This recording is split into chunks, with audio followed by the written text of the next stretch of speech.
김성환의 시사야.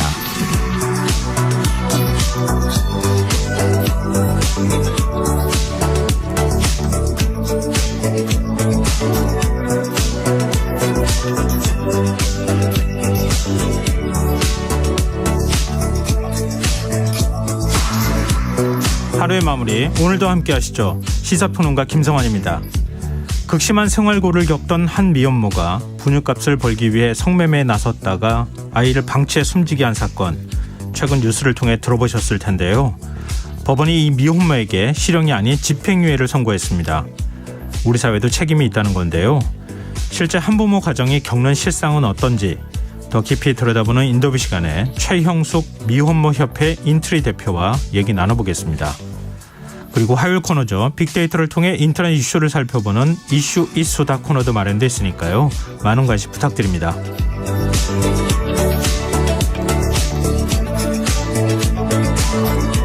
김성환의 시사에는 청취자 여러분들의 관심과 참여 기다립니다. 방송 내용과 관련해 의견 있으신 분들은 문자 보내주십시오. 당첨된 분들께는 모바일 쿠폰 보내드릴 텐데요. 참여하실 번호는 샵9730이고요. 짧은 문자는 50원, 긴 문자는 100원의 이용료가 부과됩니다. 콩 어플리케이션과 KBS 1라디오 유튜브 채널을 통해서도 저희 방송을 실시간으로 시청 또 참여하실 수 있습니다. KBS 1라디오 김성환의 시사야. 그럼 지금 시작하겠습니다.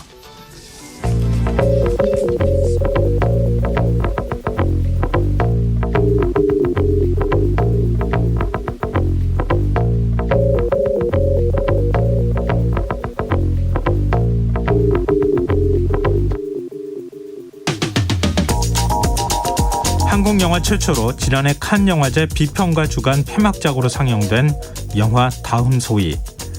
지난 2017년 특성화고 현장 실습생으로 콜센터에서 일하다가 숨진 고 홍수연 양의 사건을 모티브로 하고 있는데요. 이 영화가 독립영화임에도 누적 관객 수 10만 명을 눈앞에 두고 있을 정도로 큰 반향을 일으키고 있습니다. 영화에 대한 관심은 우리 사회를 조금 더 나은 세상으로 만들기 위한 움직임으로 이어지고 있는데요. 직업계고 현장 실습생을 직장 내 괴롭힘으로부터 보호하기 위한 직업교육 훈련 촉진법 개정안이 국회 상임위 문턱을 넘었습니다. 법안이 국회 본회의까지 최종적으로 통과한다면 고교 현장 실습생들은 강제근로와 폭행, 중간 착취로부터 보호받을 수 있게 되는데요. 이걸로 정말 충분한 걸까요? 최근 국가인권위원회가 발간한 직업계고 현장 실습 실태보고서를 보면 현장 실습에 참여했다고 해서 학생들의 졸업 후 근로 여건은 크게 달라지지 않았다고 합니다. 비정규직 비율과 임금 모두 유의미한 변화가 없었다는데요. 이 말인즉 진로 경험을 통해 노동시장의 질을 높인다는 사회적 통념이 맞지 않는다는 이야기가 됩니다. 문제는 기업들 역시 현장 실습생들을 손쉬운 인력, 값싼 노동력으로 인식하고 있다는 건데요. 법 개정만으로 이런 현실이 달라질 수 있을까요? 학생이기 때문에 보호받아야 할 수많은 청년들이 오히려 학생 신분이라는 이유로 노동의 사각지대로 내몰리고 있는데요. 이제라도 우리 청년들이 다음 소희로 내몰리는 일이 없도록 우리 사회가 조금 더 적극적으로 변화해야 하는 게 아닐까요?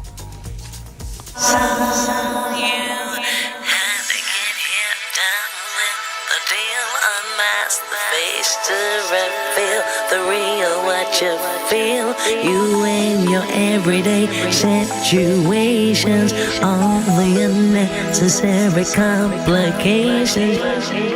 오늘 밤 당신 안에 꿈틀거리는 지식충전 본능이 깨어납니다. 여러분의 자유탐구 영역 김성환의 시사야.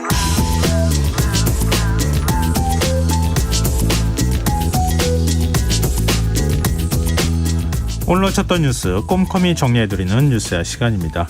오늘은 곽재훈 프레시안 기자 나와 계십니다. 안녕하세요. 네, 안녕하세요. 네, 대통령실이 오늘 노동개혁을 강조하는 윤석열 대통령의 발언을 짧은 영상으로 만들어 공개했어요. 네, 좀 이례적으로 봐야 될 것 같은데 네. 윤석열 대통령이 지난 21일 국무회의 당시에 노동 유연성 확보를 강조하면서 뭐 우리 경제의 탄력성, 회복성을 탱글탱글하게 만들어줘야 한다. 뭐 이런 내용의 발언을 했다고 대통령실이 오늘 보도자료를 통해 전했습니다. 네. 그러니까 정확하게 일주일 전에 있었던 국무회의 때 있었던 비공개 발언을 오늘 동영상 형태로 소개를 한 건데요. 그 영상과 보도자료에 따르면 윤 대통령은 비공개 발언에서 3대 개혁인 노동, 교육, 연금 개혁 가운데 노동 개혁이 가장 중요하고 노동 개혁의 핵심은 산업 현장에서의 노사법칙 확립이라고 강조를 했습니다. 뭐 그 배경과 관련해서는 물론 오늘 이제 뭐 민주노총 등의 도심 집회가 있기도 했고요. 네. 또 이제 사실 이 윤석열 정부 특히 윤석열 대통령이 직접 이제 노조에 대한 비판적인 발언을 보인 이후에 예. 좀 지지율이 결집하는 그런 양상이 최근에 좀 보인 적이 한 2차례 정도 있었는데 네. 뭐 이 주말을 지나면서 이 정순신 전 국가수사본부장 건으로 좀 뭔가 정부에 대한 어떤 비판적인 그 악재가 좀 정부 입장에서는 발생한 셈이어서 네. 뭐 그것과 좀 그 발언 공개한 타이밍이 무관하지 않은 게 아니냐 뭐 이런 관측도 있습니다. 글쎄요. 이른바 뭐 야당에서 주장하기로는 인사 참사를 노조를 때리는 것으로 덮는다. 이건 또 사실은 좀 이해하기 어려운 부분이기도 한 것 같은데요. 건설노조가 오늘 대규모 도심 집회를 열었어요. 네, 민주노총이 오늘 오후 서울 도심에서 노동조합에 대한 정부 정책을 규탄하는 대규모 결의대회를 열었습니다. 민주노총은 특히 윤석열 대통령이 이 건설노조를 지칭해서 건폭이라는 표현을 쓴 것과 관련해서 예. 현 정부를 건폭, 즉 검찰폭력이라고 꼬집었습니다. 민주노총 양경수 위원장은 건설노조가 탄압받는 이유는 민주노총의 선봉에 있기 때문이라면서 건설노조에 대한 탄압은 민주노총에 대한 탄압이므로 건설노동자와 함께 싸울 것이라고 말했습니다. 또 전면적 탄압이 있으면 언제라도 즉각 총파업에 들어갈 것이라고 경고하기도 했는데요. 건설노조 장옥기 위원장도 건설자본 이익을 위해 건설노조를 건폭이라고 매도하고 탄압하고 있다면서 윤 정권이야말로 국가 권력을 사적으로 이용하고 온 나라를 검찰 독재로 만드는 검찰폭력 아니냐 이렇게 주장했습니다. 오늘 전국 각지에서 이 민주노총 산하 조합원들이 건설노조 지지를 위해 모이면서 결의대회에는 경찰 추산 4만 명, 주최 측 추산 4만 3천 명이 참석했습니다. 네, 민주노총뿐만 아니라 한국노총도 오늘 총력투쟁 결의를 했다고요? 네, 한국노총은 오늘 거리투쟁은 아니고요. 예. 이 서울 잠실 학생체육관에서 오늘 정기 대의원대회를 열었는데 예. 여기서 이제 투쟁 방향이 정해졌는데 윤석열 정부의 노동개혁은 계약이다. 총력투쟁을 하자. 이런 취지의 결론이 났습니다. 김동민 한국노총 위원장은 대회사에서 윤석열 정권에 맞서 조합원의 권리와 노동운동의 자주성을 지키기 위한 담대한 투쟁에 대장정에 돌입하자면서 전 조직적 상시적 투쟁기구를 설치해 즐기면서 굳건한 싸움을 전개하겠다고 밝혔습니다. 한국노총은 지금 고용노동부가 중심이 돼서 추진 중인 근로시간 제도 개편 그리고 임금체계 개편, 노조 회계 투명성 강화 등에 대해서 상당히 문제로 보고 있는데요. 노총 대의원들은 오늘 회의에서 이 노동조합법 2, 3조 즉 노란봉투법 국회 통과와 최저임금 인상 및 주요 노동관계법 개정 투쟁, 또 11월 노동자 대회 및 이 5월 노동자 집회 등의 투쟁 계획을 통과시켰습니다. 화제를 좀 바꿔보죠. 104주년 3.1절을 앞두고 대통령실에 윤석열 대통령의 기념사 키워드를 공개했네요. 네, 뭐 내일 오전에 이제 아마 윤석열 대통령의 3.1절 기념사가 공개가 될 텐데요. 네. 대통령실 이도훈 대변인은 오늘 브리핑에서 내일 기념사에는 3.1 만세운동의 역사적 의미를 되새기고 과거와 현재 우리나라 상황을 진단하며 우리가 미래에 나아가야 할 방향을 제시하는 내용이 담길 것이라면서 키워드는 자유, 헌신, 기억, 미래, 번영 등이 될 것으로 보인다고 말했습니다. 다만 대통령실 관계자는 강제징용 배상 문제, 지금 한일 간의 가장 뜨거운 이슈인 이 강제징용 배상 문제가 언급될지에 대해서는 기념사가 구체적 현안을 다루는 것인지 생각해볼 만한 대목이 있다. 즉 사실상 직접적으로 언급하지 않을 확률이 높다고 귀띔했습니다. 근데 박지원 외교부 장관이 오늘 일제강제동원 피해자 유족들과 만났다고요? 네, 강제징용 피해자 배상 해법을 마련하기 위해서 지금 한일 외교당국 간 협의가 계속되는 가운데 박진 장관이 피해자 유족들을 만나서 일본과의 협상 경과 및 정부 추진 배상안에 대한 내용 등을 상세히 설명했습니다. 네. 박 장관은 오늘 오후 서울 서초구 서울지방변호사회관에서 피해자 유족들을 약 70분간 면담했는데요. 이 장관은 면담에서 정부가 강제징용 해법 마련 과정에서 사과와 배상기금 참여 등 일본 측의 성의 있는 호응을 위해 노력하고 있다는 점을 강조하고 아울러 지난달 공개 토론회를 통해 공개한 제3자 변제 방식을 통한 배상안을 재차 설명하고 유족 의견을 청취했다고 합니다. 예. 이 유족 측은 이 정부가 추진하는 이 배상안에 대해서 긍정 의견, 비판 의견 등이 엇갈린 걸로 전해졌는데요. 유족 측을 지금 돕고 있는 이 법률대리인 임재성 변호사에 따르면 40분이 넘는 분들이 모였기에 지금 한국 정부 입장에 대해 긍정적으로 판단하는 원고부터 당신들부터 사과해야 하고 지금 당신들이 해야 할 것은 일본의 사과와 배상을 어떻게 받을지에 대해서 우리와 같이 작전과 전략을 짜야 하지 우리 판결을 없애려고 설명하는 하는 것이 아니다. 이렇게 정부를 호되게 비판한 분들도 계셨다. 이 현장 분위기를 이렇게 전했습니다. 네. 뭐 유족들의 생각이 뭐 여러 가지 생각이 있을 수 있는 건데 정부의 제3자 배상 방안에 대해서 상당히 비판적으로 얘기하는 유족들도 있었다. 이게 얘기가 될 것 같네요. 근데 하나로 의견이 모아지지는 않았다. 뭐 이렇게 또 정리할 수 있을 것 같고요. 그런데 강제동원 피해자 배상 판결을 비난했던 인사가 통일미래기억위원회 위원장으로 위촉이 됐습니까? 네, 일단 통일미래기억위원회라는 이 조직 자체가 좀 생소하실 텐데요. 예. 이 통일정책 개발 그리고 통일에 대한 국내외 공감대 확산을 위해서 통일부 장관 자문기구로 지금 새로 설치된 기구입니다. 이 통일미래기억위원회가 오늘 발족을 했고 이 정치, 군사, 뭐 경제, 사회문화, 인권, 국제협력 등 5개 분과에 걸쳐서 약 30여 명의 위원이 위촉이 됐는데요. 네. 이 위원장은 김영우 성신여대 교수가 맡았는데 이 문제는 김 위원장이 지난 2019년 7월 이 이영훈 전 서울대 교수 등이 쓴 반일 종족주의라는 책의 콘서트에서 일제강점기 강제동원 피해자에 대한 일본 기업의 손해배상 책임을 이제 인정했던 대법원 판결에 대해서 이제 부정적인 의견을 피력을 해서 당시에 좀 논란이 됐던 인물이어서 지금 뭐 좀 논란이 되고 있습니다. 이건 놀라운데요. 반일 종족주의라는 책 자체가 일종의 식민사관 그리고 또 뭐 극우 인식을 가지고 있다. 일본군 위안부 존재 자체도 부정하는 이런 이제 내용을 담고 있는 책이잖아요. 네. 근데 이 북콘서트에 참석을 해서 일본 기업의 손해배상 책임을 인정한 대법원 판결을 부인했다? 글쎄 자격 논란일 수밖에 없는 상황이 아닐까 싶네요. 더군다나 지금 또 3.1절 하루 앞두고 있는 시점인데. 네, 이제 시설을 좀 국회로 돌려볼까요? 이재명 민주당 대표 체포동의안 부결 파장이 오늘도 이어지고 있네요. 당사자인 이 대표가 오늘 민생행보에 나섰어요. 네, 오늘 이 대표 얘기를 직접 들으려고 기자들이 많이 노력을 했는데 네. 직접 들은 말은 딱 한마디밖에 없었는데요. 뭐요? 아무튼 이재명 대표는 오늘 오전에는 이 민생 현장 최근 급부상한 학교 급식 노동자들의 이제 폐암 진단 문제가 있습니다. 네. 이 문제 관련 현장을 찾기 위해서 서울 은평구 한 초등학교를 방문했고요. 이 관련해서 이제 이 현안 그러니까 정치 현안이 아니라 이 학교 급식 노동자 폐암 문제에 대해서 이제 간담회를 한 후에 기자들이 정치 현안 관련 질문을 하니까 이재명 잡느냐 못 잡느냐 문제보다 물가 잡고 경제 개선하고 사람들의 삶을 낫게 만드는 문제에 관심을 많이 가져달라. 이렇게만 답변을 했습니다. 네. 이 대표는 오후에는 국회에서 당 고위전략회의를 주재했는데요. 이 자리에서 이 대표는 이번 일이 당의 혼란과 갈등의 계기가 돼서는 안 된다. 특히 의원들 개인 표결 결과를 예단해서 명단을 만들어 공격하는 행위는 당의 단합에 도움이 안 된다. 민주당을 사랑하는 당원들은 중단해 주셔야 한다. 이렇게 당부했다고 안호영 수석대변인이 회의 결과 브리핑에서 전했습니다. 네. 국민의힘 입장에서는 이걸 어떻게 바라볼 것인가 이것도 좀 관심의 대상이 될 수밖에 없는데 주호영 원내대표는 현해 살수라는 사자성어를 언급했다고요? 네, 사실 어제 어제 본회의 표결 결과가 공개된 이후부터 국민의힘은 상당히 기세를 올리고 있는데요. 네. 주호영 원내대표는 오늘 당 원내대책회의에서 이 대표가 자신에 대한 수사가 정치 탄압이라고 주장해온 것이 잘못된 주장이었다면서 민주당에서도 최대 38명이나 되는 분이 이 대표 주장에 동조하지 않은 것 아니냐 이렇게 말했습니다. 그러면서 현에 살수라는 말이 있다. 절벽에 매달렸을 때는 손을 놓고 과감하게 뛰어내려야지 떨어지지 않으려 아등바등하다 보면 더 크게 다친다면서 이 대표가 명심해야 한다고 말하기도 했습니다. 이게 무슨 뜻이에요? 당대표에서 내려와라 이런 뜻입니까? 뭐 사실상 그런 걸로 보입니다. 뭐 당대표직을 내려놓는 것 또는 이제 이른바 뭐 정기국 임시국회 사이의 기간에 말하자면 불체포 특권을 포기하고 나가서 영장실질심사를 받아라. 아마 좀 이렇게 좀 어떤 좀 대담한 조치를 취해야 한다. 뭐 이런 취지로 남해당 대표지만 이렇게 충고식으로 얘기를 한 걸로 보이는데요. 네. 잘 되기를 바라는 마음에서 한 충고인지는 잘 모르겠습니다. 네, 알겠습니다. 민주당은 이번에 이제 체포동의안 표결 이후에 사실은 이제 반명이라고 얘기를 해야 될까요? 비명이라고 얘기해야 될까요? 어찌됐든 체포동의안에 불체포 특권을 내려놔야 된다고 하는 것은 직접적인 의사표명이 있었다고 봐야 되잖아요. 한 30여 명 정도 의원들이.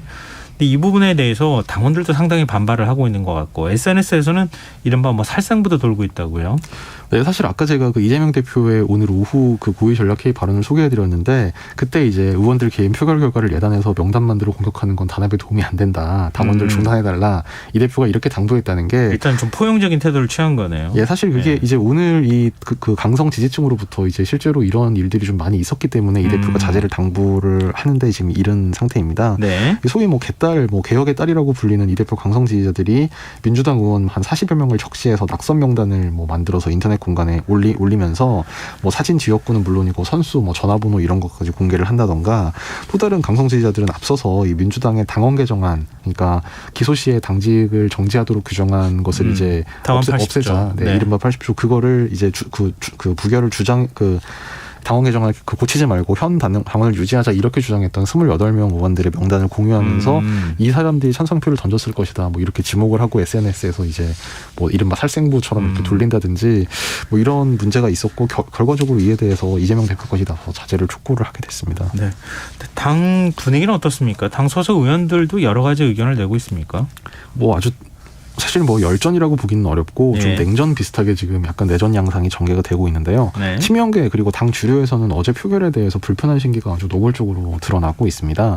이 7인의 소속 김영진 의원은 오늘 아침 라디오 인터뷰에서 정치가 참 비정하다. 원래 비 올 때 우산을 뺐거나 더운 날 행군할 때 물통을 뺏진 않는다. 이렇게 이탈표에 대해 섭섭함을 드러냈고요. 이어서 이번 표결을 보면서 2009년 노무현 대통령이 비명에 가신 역사가 생각나더라면서 지금은 이재명이지만 다음 타깃은 문재인이다. 이제 이거는 비명계 중에 상당 부분의 의원들이 이른바 친문 성향인 것을 이제 좀 겨냥해서 이제 좀 설득을 하려고 이제 이런 얘기를 한 걸로 보입니다. 또 민주당 검사독재 정치탄압대책위원장인 박범계 의원도 오늘 KBS 라디오 인터뷰에서 공개적으로 투명하게 의견이 드러나야 그게 노선의 차이인지 방법론의 차이인지 알 수 있는데 그것을 알 수 없기 때문에 정말 유감스럽다면서 다음 논의에서는 아예 부결 당론을 정해야 한다는 취지의 주장을 펴기도 했습니다. 또 당 대변인인 박선준 의원도 표를 봤을 때 기획된 투표로 가지 않았겠느냐면서 의총에서 자유발언이라든가 이런 의견들이 충분히 교류가 되는 건데 거기선 그런 의견이 없다가 표로 나왔다는 건 어떤 의도가 있지 않았나. 즉 이탈표의 어떤 정치적인 배후를 의심해야 한다. 이런 취지의 주장을 했고요. 또 철험회 소속 최강욱 의원도 이 행여라도 차기 공천을 생각해서 현 지도부로는 내가 계속 정치를 하는 게 위험하겠다고 걱정하는 분들이 나선 거라면 당의 분열을 유도하거나 염두에 둔 사람들이 박수를 칠 일이 될 것이다. 이렇게 경고 겸 비판을 했습니다. 반면 비명계 이른바 비이재명계에서는 지도부가 상황의 심각성을 좀 더 심각하게 인식해야 한다. 이런 주장이 나왔는데요. 중진 이상민 의원은 저변에 흐르는 분위기를 지도부가 잘 파악하지 못하고 있구나라고 생각했다. 겉에 나온 숫자는 빙산의 일각이고 물밑에 있는 얼음덩어리가 더 크지 않겠느냐 이렇게 경고했습니다. 뭐 그 얘기는 지금 30여 명만 뭔가 이재명 대표 체포동의안에 찬성이든 뭐 무효든 기각이든 그렇죠. 그런 식의 의견 표명을 했는데 실제로 의원들 사이에서 불만을 가진 의원들은 더 많다. 예, 그러니까 실제 뭐 이를테면 이 대표에 대해서 좀 비판적인 의원들도 이번에는 그냥 그 체포동의안 부결에 투표를 한 의원들이 있기 때문에 다음에는 이 규모가 더 늘어날 수 있다. 뭐 이렇게 해석이 되고요. 또 이 의원은 사태를 해결해 나가려면 사태를 엄혹하게 봐야지 낙관적으로 보고 이 각각 의원이 개별 충동적으로 했다든가 지도부의 설득을 무시했다든가 이렇게 가볍게 생각해서는 안 된다. 조심스럽지만 어떤 조치가 필요한 건 틀림없다. 이렇게 얘기를 했습니다. 그래서 그 조치가 어떤 걸 말하는 것이냐. 뭐 이재명 사태를 뜻하는 것이냐. 라디오 진행자가 이렇게 되묻자 대체로 거론되는 것들이 그런 것 아니겠느냐. 이렇게 부인하지 않으면서 이 대표가 억울하다고 할지라도 자신의 문제 때문에 당의 부정적 이미지가 더 씌워지고 있는 만큼 당대표로서 책임이 있는 게 틀림없지 않느냐. 이렇게 쓴소리도 했습니다. 네. 하여튼 당분간 민주당에서는 좀 내용이 계속될 것 같네요. 자, 지금 여러분께서는 KBS 라디오 김성환의 시사와 함께하고 계십니다. 계속해서 뉴스야 이어가겠습니다. 경찰 국가수사본부장이 임명됐다가 아들 학교폭력 문제로 사의를 표명한 정순신 변호사 부실 검증 논란이 지금 계속되고 있는데요. 민주당이 이른바 정순신 아들 방지법을 추진하게 한다고요. 네, 민주당은 정순신 변호사의 국가수사본부장 임명 철회 이 사태에 대해서 대정부 공세 수위를 끌어올렸습니다. 민주당은 오늘 고위전략회의에서 국회 교육위원회 소속 강두구 의원이 단장을 맡아서 정순신 인사참사 부실검증 진상조사단을 꾸리기로 했습니다.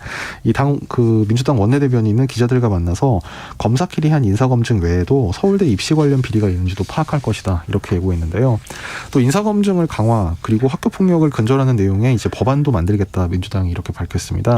뭐 진상조사단 단장을 맡게 된 강두구 의원 오늘 기자회견을 열어서 정순신 아들 방지법을 만들어야 한다. 이 법에는 대입 정시에 학교폭력 연루 여부 등 인성평가가 반영되도록 하고 고위공직자 임명 시 자녀의 학교폭력 전력도 조회하는 내용을 담을 예정이다. 이렇게 밝혔습니다. 또 이제 정부 조직법에도 좀 손을 대서 법무부 산하 인사검증단을 대통령실이나 인사혁신처에 두는 게 맞다고 보고 정부 조직 개편안을 제출하겠다. 김성환 정책위 의장이 지난 26일에 이렇게 밝히기도 했습니다. 국민의힘 주호영 원내대표는 인사 실패 책임론을 거론했어요. 네, 이게 여당 원내대표 입에서 이제 이런 얘기가 나와서 다들 좀 이례적으로 긴장을 했는데요. 네. 네. 오늘 주호영 원내대표가 라디오에서 검증 기능에 중대한 구멍이 있다. 이게 초반이면 몰라도 지금 이래서는 안 된다. 이런 취지로 얘기를 하면서 책임져야 할 분이 있으면 책임도 물어야 한다. 이렇게 얘기를 했습니다.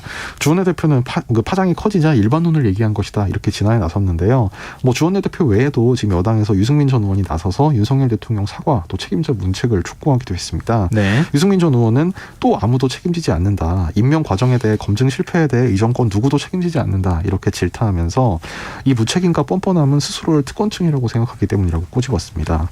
그러면서 국가수사본부장은 국민인권과 법치의 수호자인데 윤 대통령은 이 자리에 아들 학폭, 강제전학 문제를 소송으로 끌고 가 피해자에게 이창하야를 했던 검사를 임명했다면서 당시 윤석열 지검장, 한동훈 3차장, 정순신 인권감독관은 서울중앙지검에서 한솥밥을 먹고 있었다. 이렇게 꼬집기도 했습니다.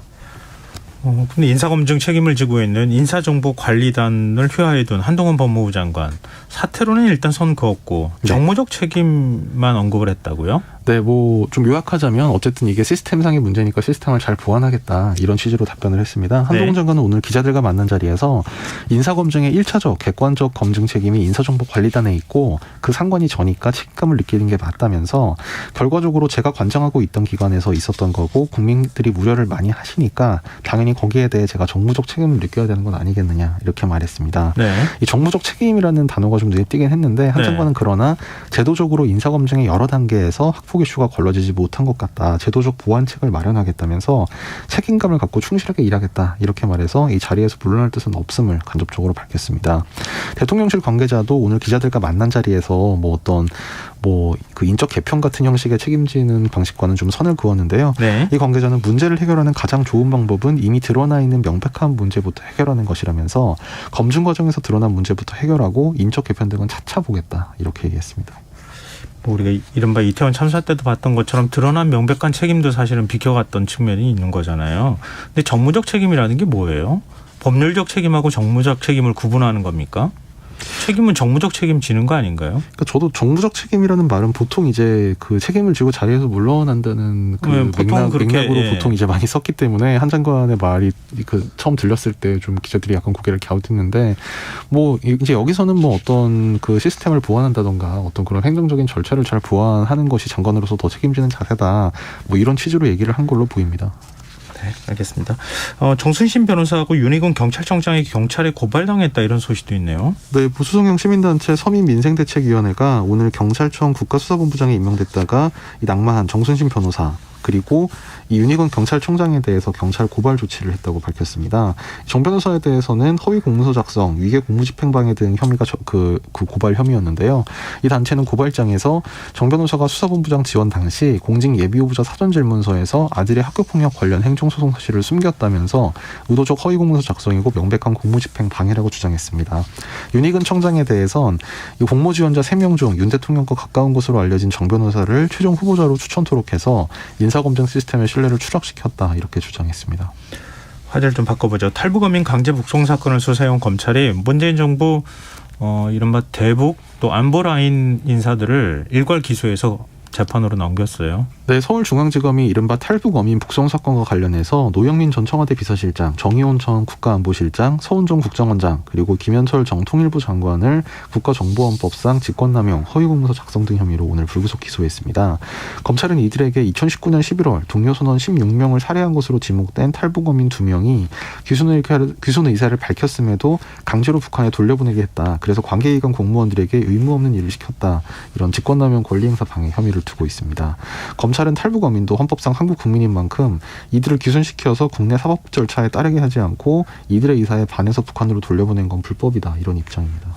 정의원 전 청와대 국가안보실장 입장이 나왔죠. 네, 정 전 실장은 변호인을 통해 기소 직후 낸 입장문에서 검찰은 대한민국 헌법을 단선적으로만 바라보고 있다면서 이번 수사는 정권교체 후 보복을 목적으로 한 정치적 수사라고 주장했습니다. 문재인 정부 청와대 내각 출신 고위 공무원들이 만든 정책포럼 사의제도 이 검찰 기소에 대한 입장문을 내고 이번 기소는 문재인 정부 탄압을 위해서라면 국민 생명과 안전은 아무렇지 않게 내팽개칠 수 있다는 윤석열 정부의 민낯을 보여주는 것이라면서 북한에서 흉악범죄를 저지른 자들도 대한민국에 수용해야 한다는 발상은 국민 국민의 생명과 안전을 지키는 정부의 분분을 망각한 것이라고 주장했습니다. 네, 알겠습니다. 뉴스 오늘 여기까지 하겠습니다. 지금까지 곽지원 프레시안 기자였습니다. 고맙습니다. 감사합니다.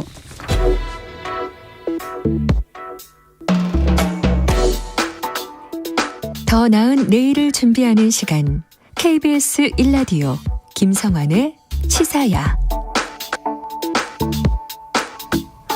분유값을 벌기 위해 아들을 홀로 두고 성매매에 나섰다가 숨지게 한 미혼모에게 법원이 이례적으로 집행유예 선고를 내렸습니다. 법원은 판결문에서 미혼모에 대한 사회 안전망이 부족하다는 지적도 했는데요. 실제로 홀로 아이를 키우고 있는 한부모 가정들의 삶은 어떤지, 또 어떤 대책들이 필요할지 최형숙 미혼모협회 인트리 대표 연결해서 얘기 나눠보도록 하겠습니다. 대표님 안녕하십니까? 네, 안녕하십니까? 미혼모가 분유값을 벌기 위해 성매매에 나선 사이에 생후 8개월 된 영아가 혼자 있다 숨졌다. 사실 당시에는 굉장히 좀 충격적으로 받아들여졌던 사건이었는데요. 일단 내용이 좀 사건의 맥락은 좀 다르다 이런 얘기가 있더라고요. 미혼모협회 대표 입장으로서도 이번 사건이 상당히 안타깝게 느껴지긴 하셨겠어요. 네, 정말 가슴 아픈 일이죠.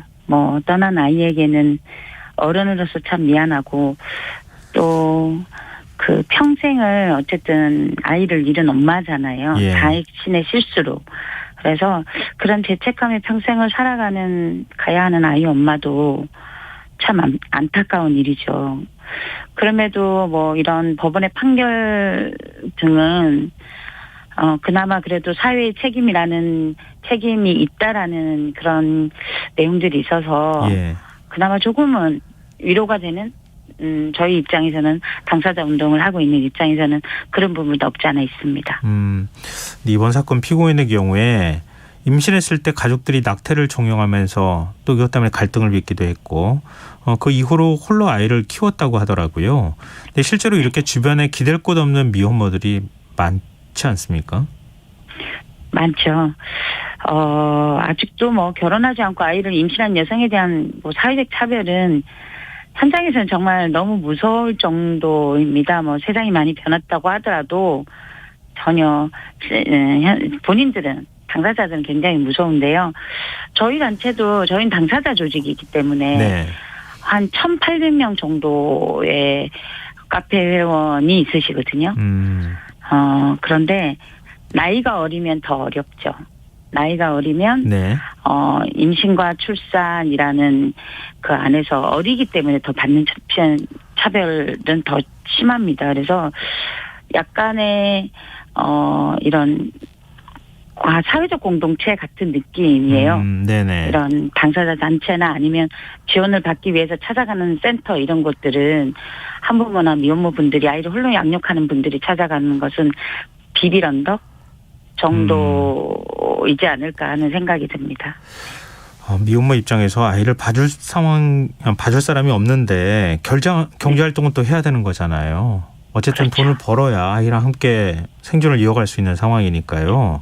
네. 이런 경우에 미혼모를 대상으로 지원 같은 걸 해주는 건 없습니까?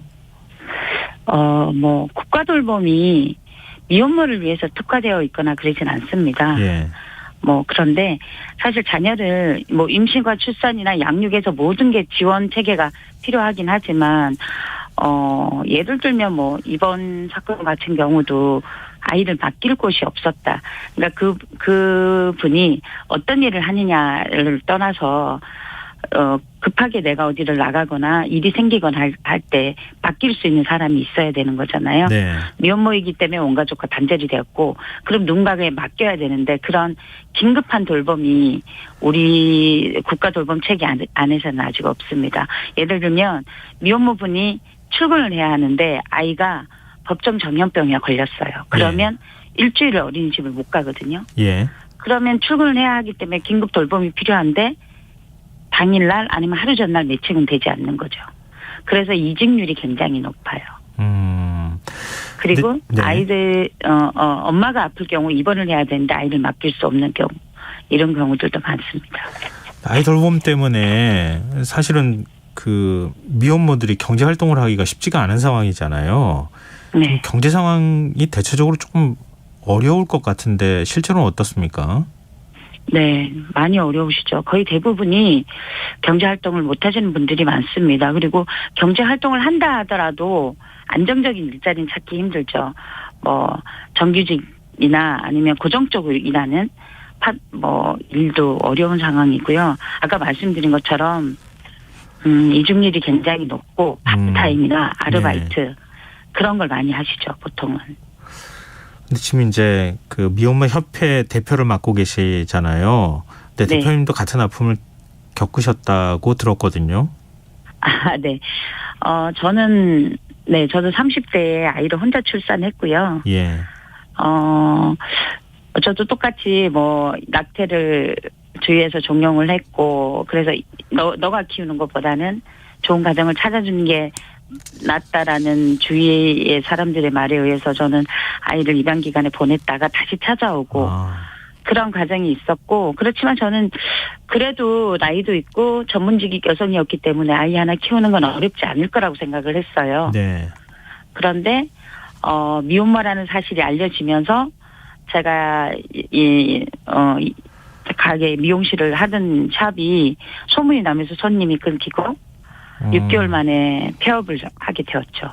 그만큼 우리 사회가 미혼모에 대한 시선이 그런 편견이 너무 심한 거죠.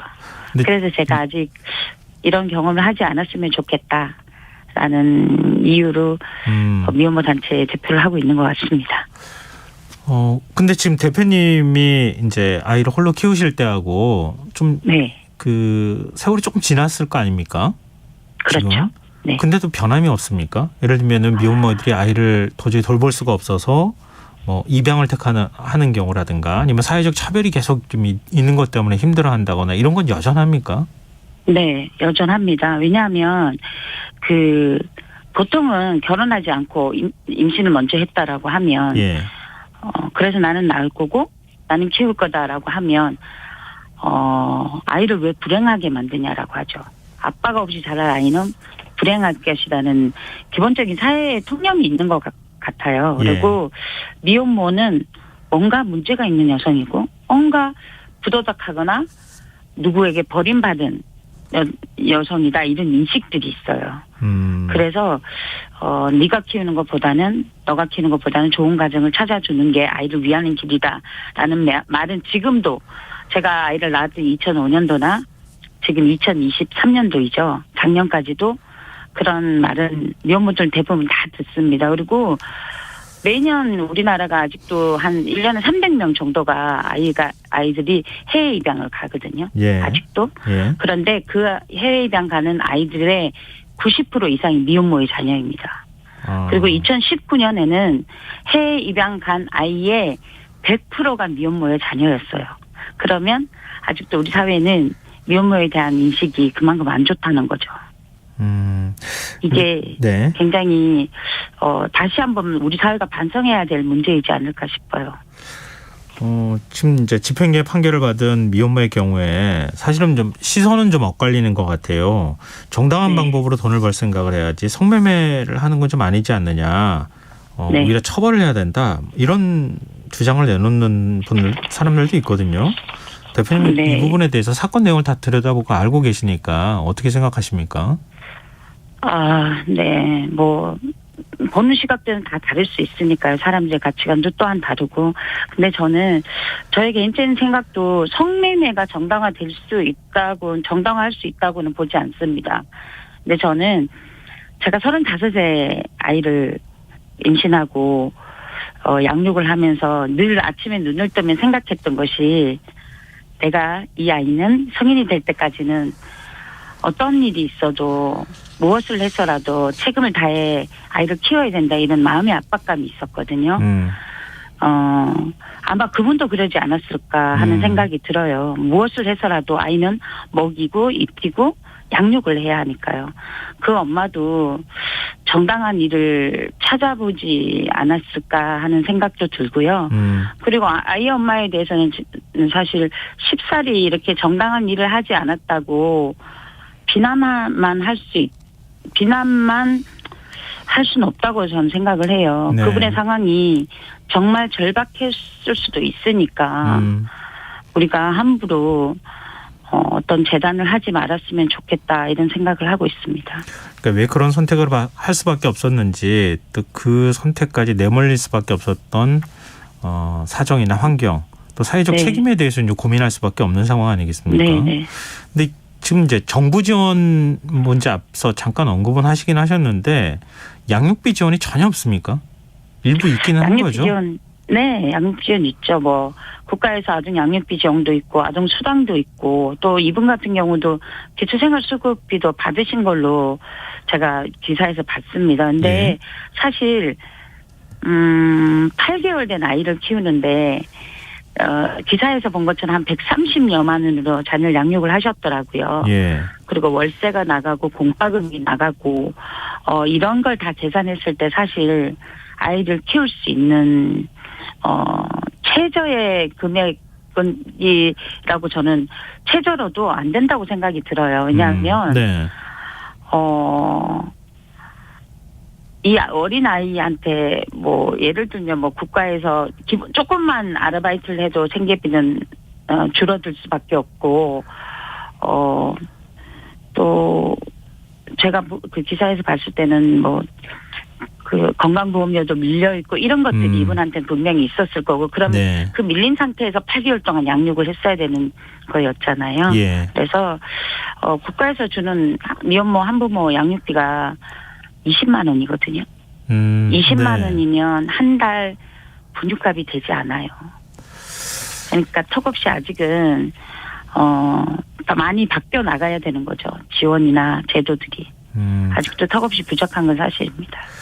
청취자 주혜연님께서요. 한부모 가정에 더 많은 지원이 필요합니다. 이렇게 의견 주셨고요. 오은성님께서도 조용하면서도 실질적인 지원이 필요합니다. 무엇보다도 양육비를 벌고 경제활동을 할 수 있도록 긴급 돌봄 제도는 정비되어야 하지 않을까요? 이렇게 의견을 주시기도 하셨거든요. 네네. 그러니까 미혼모가 아이를 양육할 수 있는 어떤 환경을 만들어주는 게 일단 제일 중요하지 않겠습니까? 네, 그렇죠. 지금 제도를 보완할 수 있는 좀 미혼모한테 실질적인 도움이 될 수 있는 어떤 제도적 지원이나 이런 것들은 어떤 게 있을까요? 일단은 뭐 어떠한 상황에서든 임신을 해서 본인이 아이를 낙태하지 않고 이제 출산을 하겠다라고 하면 지지가 필요하겠죠. 네. 너의 선택에 대한 지지. 거기서부터 이제 이 사람이 어떻게 양육할 수 있는 힘이 생기냐가 시작이 되니까 지금도 가족은 등 돌리고 나몰라라 했던 것처럼 그래서 임신했을 경우에는 지지가 많이 필요한 것 같고요. 뭐 건강하게 출산할 수 있는 사회적인 제도가 필요하죠. 네. 임신과 출산 안에서 그러려면 뭐 지금 있는 국가의 건강 국민행복 카드라든가 임산부들에게 주는 그런 혜택들이 굉장히 중요하고요. 그리고 이제 출산하고 나면 양육을 할 때에는 가장 중요한 게 편견과 차별에 대한 인식 개선이 가장 중요한 것 같습니다. 네. 그리고 아이와 이제 아이를 키우면서 성인까지 키워야 하니까 안정적인 주거. 요즘 공공임대나 공공주택들이 확산되기는 하고 있지만 네. 아직도 뭐 등급을 매기는 것처럼 어느 집단은 되고 어느 집단은 안 되고 이런 게 있어요. 점수를 매겨서 들어갈 수 있거든요. 예. 그런 안정적인 주거 지원. 그리고 무조건 저의 생각은 임신과 출산을 하시는 미혼모 분들에게는 나이와 상관없이 36개월 동안은 적극적인 지원이 필요하다는 생각을 하고 있습니다. 네, 알겠습니다. 우리 사회가 좀 더 많은 관심 그리고 사회적 인식도 좀 바꿔야 할 필요가 있을 것 같고요. 제도적인 문제에 있어서도 좀 섬세하게 더 추가로 지원할 부분들을 좀 다듬어야 될 필요가 있겠다. 말씀 듣다 보니까 그런 생각이 드네요. 오늘 말씀 고맙습니다. 네, 감사합니다. 네, 지금까지 최영숙 미혼모 협회 인트리 대표였습니다.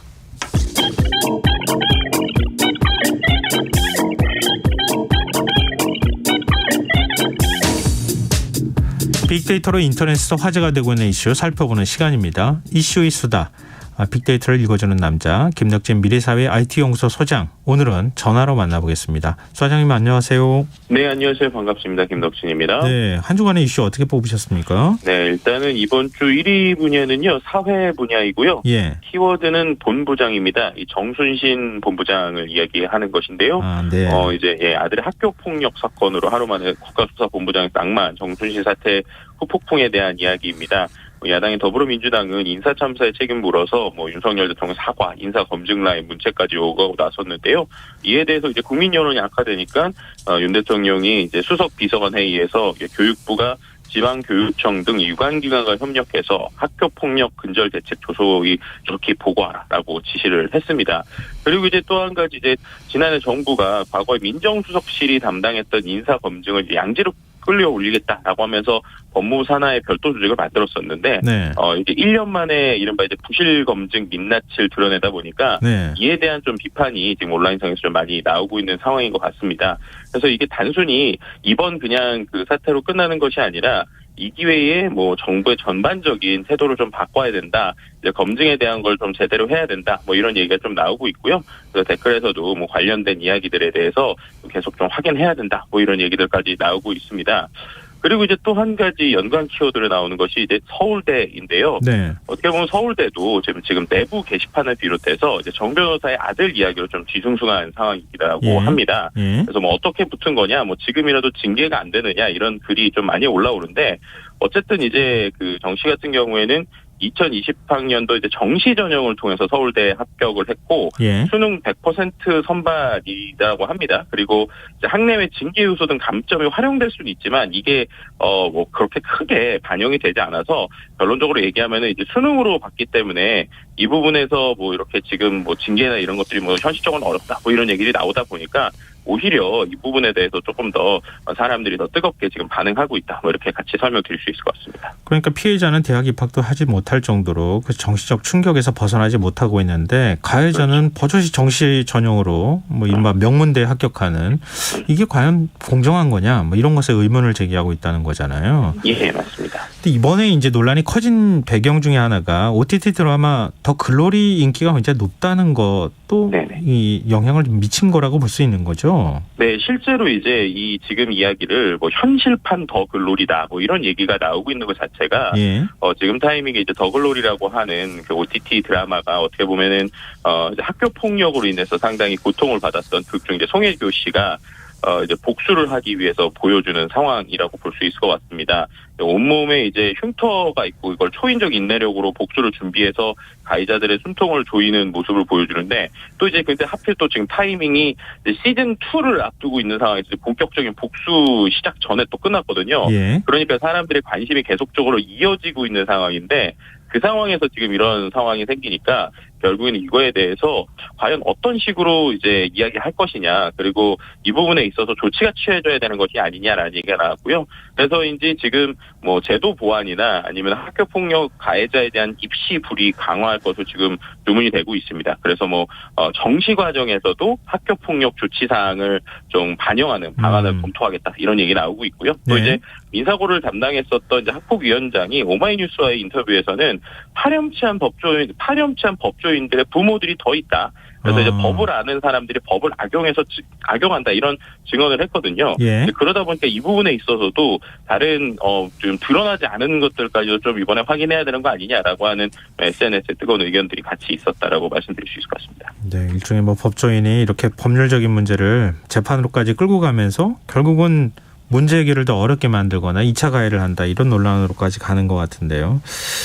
이 주제는 어떤 분야에서 나왔습니까? 네, 2위 분야는 정치 분야고요. 키워드는 체포 동의안입니다. 더불어민주당 대표 이재명 더불어민주당 대표 체포 동의안 표결에서 반대표를 던지지 않은 민주당 의원의 명단을 공개하라는 취지의 청원이 등장하면서 이슈가 된 것인데요. 지난 27일 민주당 청원 시스템인 더불어민주당 국민응답센터에서 체포 동의안 찬성 국회의원 명단 공개라는 제목의 청원글이 올랐습니다. 청원인은 그래서 이제 민주당의 선변성이 궁금하다. 체포 동의안에 직접적으로 반대하지 않은 민주당 의원들이 생각하는 이 대표의 잘못한 점이 무엇인지 알고 싶다라면서 이 같은 청원을 올리게 된 취지를 밝혔는데요. 찬성 명단 공개를 요구했던 청원인이 자신의 소신을 떳떳하게 밝혀달라면서 이유가 몹시 궁금한 것을 이제 강조했습니다. 이게 이제 다음 달 29일까지 만료인데 제가 오늘 오전에 좀 확인을 해봤어요. 그래서 오늘 오전 10시 50분 기준으로 한 3,200명 이상 동의를 했습니다. 동의율 6%인데 이게 개시 후 30일 동안 5만 명 이상의 동의를 얻으면 청원에 답변하고 있거든요. 이 부분에 있어서도 또 나왔고 또 한 가지 청원이 올라왔는데 국회의원의 모든 투표를 기명 그리고 전자투표로 진행해야 된다는 취지의 청원글도 올라오게 됐습니다. 네. 이제 어쨌든 국회의원으로서 행사하는 투표에 자기 이름을 걸고 이야기를 해야 된다는 의사표명이 국민에게 직접 보여줘야 된다라고 덧붙인 것이고요. 또 이제 뭐 국민 의견에 반하는 사람을 다시 뽑지 않고 싶다라는 주장의 이유를 좀 같이 설명하기도 했습니다. 네. 이 부분에 있어서 이제 댓글들이 좀 여러 가지가 나오고 있는 것인데요. 뭐 예를 들면은 어쨌든 그 같은 당내에 그 이재명 대표에 대해서는 뭐 용기에 대한 이야기를 하더니 본인들의 의견에 대해서는 제대로 밝히지 않는다. 뭐 이런 키워드도 있고요. 예. 또 반대로 어쨌든 이제 그 룰에 의해서 어떤 익명 투표를 하게 된 것인데 이거 네. 이렇게 밝히자라고 하는 거는 뭐 소위 좌표 찍어서 재판하자는 거냐 뭐 이런 식의 양쪽의 의견들이 같이 나오고 있는 상황이다. 이렇게 말씀드릴 수 있을 것 같습니다. 네. 자, 그럼 3위 주제도 살펴볼까요?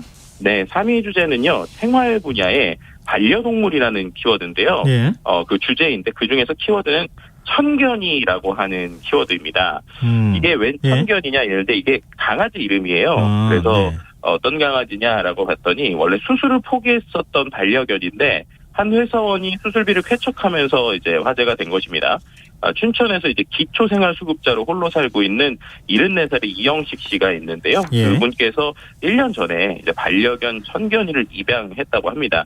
이분이 이제 폐지를 주면서 고물상에서 이제 팔면서 이제 사셨는데 이 반려견이 좀 행복이 된 것이죠. 근데 이제 이 강아지가 뺑소니 사고를 당했다고 해요. 그래서 다리가 부러져서 걷지도 못하는데 이제 천견이 수술비가 500만 원 정도가 원래 나온다고 이제 했다고 합니다.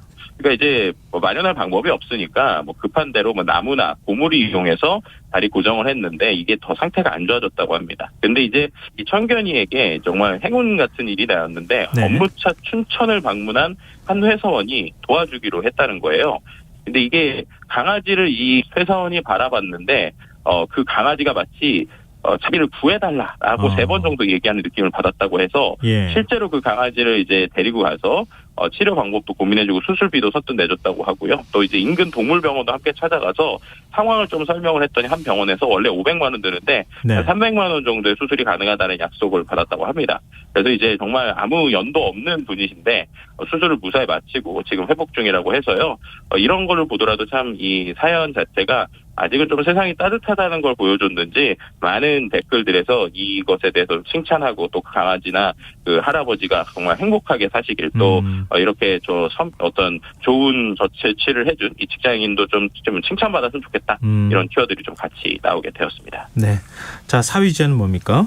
네, 4위 주제는 문화 분야의 챌린지라고 하는 키워드인데요. 챌린지요?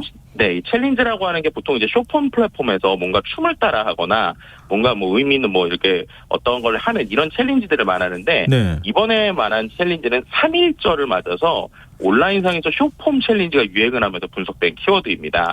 뭐 틱톡이나 유튜브 같은 곳에 요즘에 쇼폼들이 많이 나오게 되는데 3.1절 챌린지라고 그래서 우리가 이제 1919년 그날의 함성이나 독립의 의미를 새기자는 기회를 가지고 있고요. 이제 틱톡이 같은 경우가 이제 문화체육관광부랑 뭐 광복존 챌린지, 누리호 화이팅 이런 챌린지를 진행을 했었는데 이번 챌린지 같은 경우에도 우리가 3.1절에 그 10대 친구들이 이제 그 3.1절을 기념할 수 있도록 이렇게 태극기를 보면서 뭐 이제 우리의 마음을 다지는 이런 식의 챌린지들이 나왔었고요. 그 외에 또 이제 부산 보훈청에서도 이제 다양한 홍보 활동을 하는데 그 부분에서 또 이제 그들이 이제 부산이 가지고 있는 여기서 보훈합니다라고 하는 플랫폼에서 3.1절 관련 퀴즈를 풀고 또 뭐 태극기 개양이나 독립 관련 현충 시설 탐방 등 나만의 보훈 활동으로 온라인 인증하는 뭐 여기 보훈 챌린지도 진행이 된다고 합니다. 그래서 3.1절을 앞에 두고 확실히 좀 의미 있게 또 우리의 있었던 우리 역사를 기억하자라고 하는 온라인상에 좀 즐거운 행동들 혹은 의미 있는 행동들이 나오게 되면서 SNS에서 좀 뜨겁게 반응을 받고 있다라고 말씀드릴 수 있을 것 같습니다. 네. 자, 마지막 5위 주제는요? 네, 마지막 5위 주제는 스포츠 분야고요. 축구 주제의 키워드인데 키워드는 클린스만입니다. 네, 저도 처음에 클린스만이 우리나라 감독이 됐다고 그래서 상당히 놀랐었는데 아마도 이제 축구 팬들이라면은 이 클린스만에 대해서는 마치 이제 그전 감독 벤투 감독처럼 약간 애증의 마음이 있을 수도 있으실 거예요. 왜냐하면 이 축구 감독팀의 새 사령탑이 된 클린스만이 2026년 북중미 본선까지 3년 5개월 동안 대표팀의 지휘봉을 잡게 된 것인데요. 네. 지난 1994년 미국 월드컵 조별리그에서 우리에게 이제 뼈아픈 패배를 안겼던 클린스만 감독입니다. 예. 이제 이 감독이 이제 우리나라의 새 사령탑으로 이제 공식 발표된 것인데요. 클린스만 감독이 이제 계약 체결 후에 한국 대표팀을 지휘한 훌륭한 감독들의 뒤를 잇게 된 것을 명예롭게 생각한다라고 하면서 아시안컵과 월드컵에서 성공적인 결과를 만들기 위해서 최선을 다하겠다는 소감을 밝혔습니다. 예. 이제 독일을 대표하는 공격수이고 1990년 월드컵 우승 멤버였던 클린스만이 은퇴 후에 독일 대표팀 사령탑을 맡아서 2006년 월드컵 3위의 성적을 거뒀고 또 2014년 브라질 월드컵에서는 미국 대표팀을 16강으로 이끈 바가 있는데요. 근데 이제 최근에 또 이제 그런 좋은 성과에 비해서 또 이슈가 되고 있었던 부분들도 있었습니다. 뭐 원격 지휘라고 해서 네. 독일 대표팀 지휘할 때 이제 주로 미국에서 지내면서 이제 감독을 원격으로 했다. 뭐 이런 것들도 이슈가 됐고요. 원격 그러니까 아니 직접 그 경기장에 안 나가요? 예. 그래서 이제 미국에서 주로 지내면서 뭐 연락을 한다거나 뭐 중요할 때만 나오니까 항상 독일에 있는 것이 아니어서 이것 때문에 좀 논란이 되기도 했고요. 예. 2019년에 또 헤르타 베를린에서는 구단과의 갈등으로 2달 만에 경질되기도 했습니다. 그래서 이번에 축구협회 계약에 좀 특이한 게 있는데 네. 재임 기간 동안에 한국에서 거주하는 것이 계약 조건에 포함이 됐어요. 네. 그래서 이런 부분들까지 지금 관리를 하고 있는 것인데요. 어쨌든 지금 다음 달 24일 콜롬비아와의 평가전을 준비하고 있기 때문에 이 부분에서 과연 이 클린스만에 대한 여러 가지 관심들이 이어지고 있는 상황이고요. 앞서서 말씀드린 그런 것들 때문인지 실제로 이제 독일 팬들의 SNS를 보면 여러 가지 의견이 나누는 것 같아요. 네. 주로 오히려 부정적인 평가들이 좀 있었는데 뭐 우리는 가상현실에 살고 있다. 아까 이제 원격 이런 것 때문에 네네. 손흥민을 내보내고 본인도 나갈 것 같다. 뭐 한국이 대체 무슨 생각인지 모르겠다. 이런 반응이 있었고 네. 왜냐하면 그냥 아까 말씀드린 대로 이제 클린스만 감독이 독일 국가대표팀 감독 시절에 결국 수석 코치에게 대부분의 업무를 맡겼다는 겁니다. 근데 이제 반대로 해외에서도 평판이 좋고 한국의 놀라운 재능들을 보유하고 있기 때문에 클린스만이 이러한 새로운 재능들을 발견하는 데 의미가 있다. 그래서 이 부분에 좀 기대하는 양쪽의 의견이 같이 나오고 있는 상황이다라고 말씀드릴 수 있을 것 같습니다. 좀 긍정적으로 에너지를 좀 심어줬으면 좋겠어요. 우리 축구 대표팀이 더 경기 잘할 수 있도록 하는데 도움 줬으면 좋겠네요. 자, 이슈이수다. 오늘 여기서 마무리하겠습니다. 김덕진 미래사회 IT연구소 소장과 함께했습니다. 고맙습니다. 네, 감사합니다. KBS 1라디오 김성환의 시사야 1부 순서는 여기서 마무리하겠습니다. 전 11시 정각 2부에 다시 찾아오겠습니다.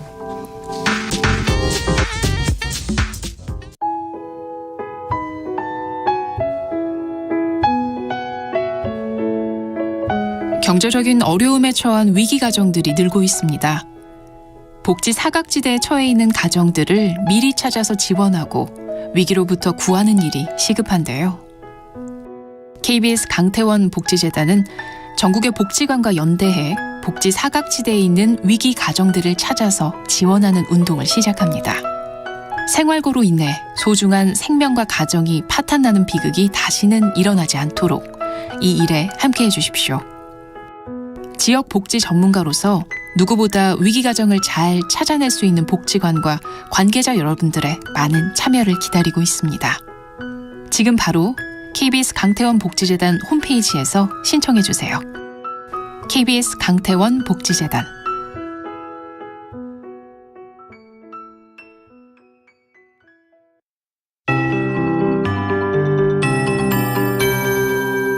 KBS 58분 날씨. 내일 곳곳에 비나 눈이 내리겠지만 강수량이 매우 적어서 건조특보가 유지되겠습니다. 내일까지 바람도 강하게 부는 곳이 많겠고 특히 강풍특보가 발효 중인 강원 영동과 경북 북동 산지, 경북 북부 동해안에는 새벽까지 바람이 순간 풍속 초속 20m 이상으로 매우 강하게 불겠습니다. 계속해서 산불 등 각종 화재 예방에 유의하시기 바랍니다. 내일 북쪽과 남쪽을 지나는 기압골의 영향을 받겠습니다. 경기 동부와 강원 영서는 새벽부터 오전 사이 비나 눈이, 남해안과 제주도는 새벽부터 낮 사이 비가 내리겠습니다. 그 밖에 적은 산발적으로 비방울 떨어지는 곳이 있겠습니다. 강수량 제주도 5에서 10mm, 경기 동부, 강원 영서, 남해안 1mm 내외입니다. 아침견 서울 4도, 광주 7도, 부산 8도가 예상입니다. 오전까지 서쪽 지역 중심으로 안개가 짙게 끼겠습니다. 낮 기온은 서울 9도, 대전, 광주 11도, 대구 12도, 부산, 제주 13도로 평년보다 높겠지만 내일 저녁부터는 찬 공기가 내려오면서 모레부터 글피 오전까지 평년보다 낮아 다소 추운 날씨가 이어지겠습니다. 서울 지방 현재 기온은 6.2도, 습도 67%입니다. KBS 58분 날씨 전건배입니다.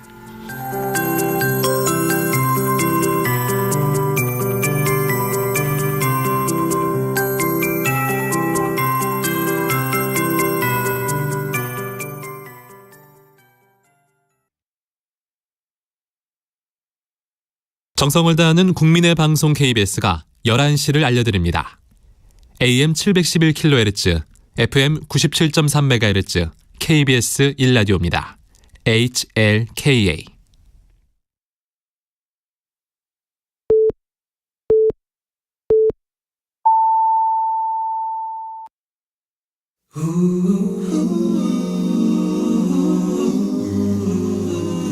이 밤 그냥 보내긴 아쉬우니까요. 당신의 하루의 끝까지 야무지게 채워드립니다. 당신의 지식충전소 김성환의 시사야.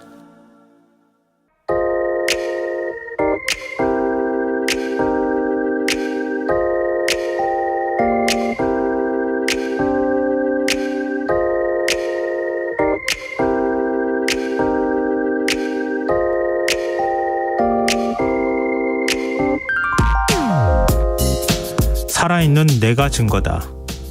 지난 1991년 8월 14일 일본군 위안부 피해 생존자 가운데 처음 공개 석상에 나온 고 김학순 할머니. 일본군이 위안소를 설치하고 한국 여성들을 강제로 동원한 증거를 대라는 이들의 주장을 반박하며 한 말입니다. 그러나 강산이 3번이 바뀌고도 2년을 더해야 할 만큼 긴 세월이 흘렀지만 증거를 대라는 식의 주장은 아직도 계속되고 있습니다. 국내의 일부 극우 친일학자들은 조선시대 공창제와 미군 기지총까지 들먹이며 위안부의 존재를 부정하고 있습니다. 이들이 이런 주장을 거침없이 쏟아내는 근거는 일본군이 위안소를 운영했다는 직접 증거가 발견되지 않았다는 것입니다. 일본군 부대가 남긴 진중일지를 다 보는데 15년이 걸렸습니다. 일본사 전공자인 하종문 한신대 일본학과 교수, 그는 2008년 무렵부터 일본이 중일전쟁을 일으킨 1937년에서 패전한 45년까지 일본군 중대 이상 부대가 남긴 진중일지 자료를 검색했다고 합니다. 수만 쪽이 넘는 기록을 일일이 들여다보는 단순하고도 기계적인 작업을 반복한 그의 노력은 헛된 것이 아니었습니다.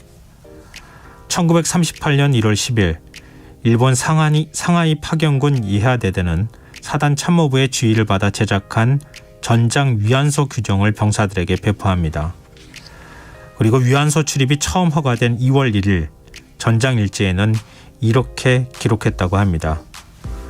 오늘 본부, 기관총부대, 대대 포소대의 외출을 허가하고 위안소를 이용하게 한다. 중국 후베이성 당양과 우한을 비롯해 미얀마, 일본 오키나와 등지에 주둔했던 일본군 부대 일지에는 일본군이 위안소 휴일이나 영업 내용을 통제했음을 보여주는 기록들이 차고 넘친다고 하 교수는 말합니다. 자신의 존재를 통해 위안부 피해 사실을 증명해줄 피해자 가운데 생존자는 이제 단 10명. 남은 할머니들마저 떠나시고 위안소 기록을 발굴하려는 하정문 교수 같은 학자의 노력마저 없다면 내가 살아있는 증거라고 외쳤던 김학순 할머니의 존재마저 부정당하는 시대가 오지 않을지 부디 걱정 많은 저만의 생각으로 그치길 바랄 뿐입니다. 지금까지 오늘의 발견이었습니다.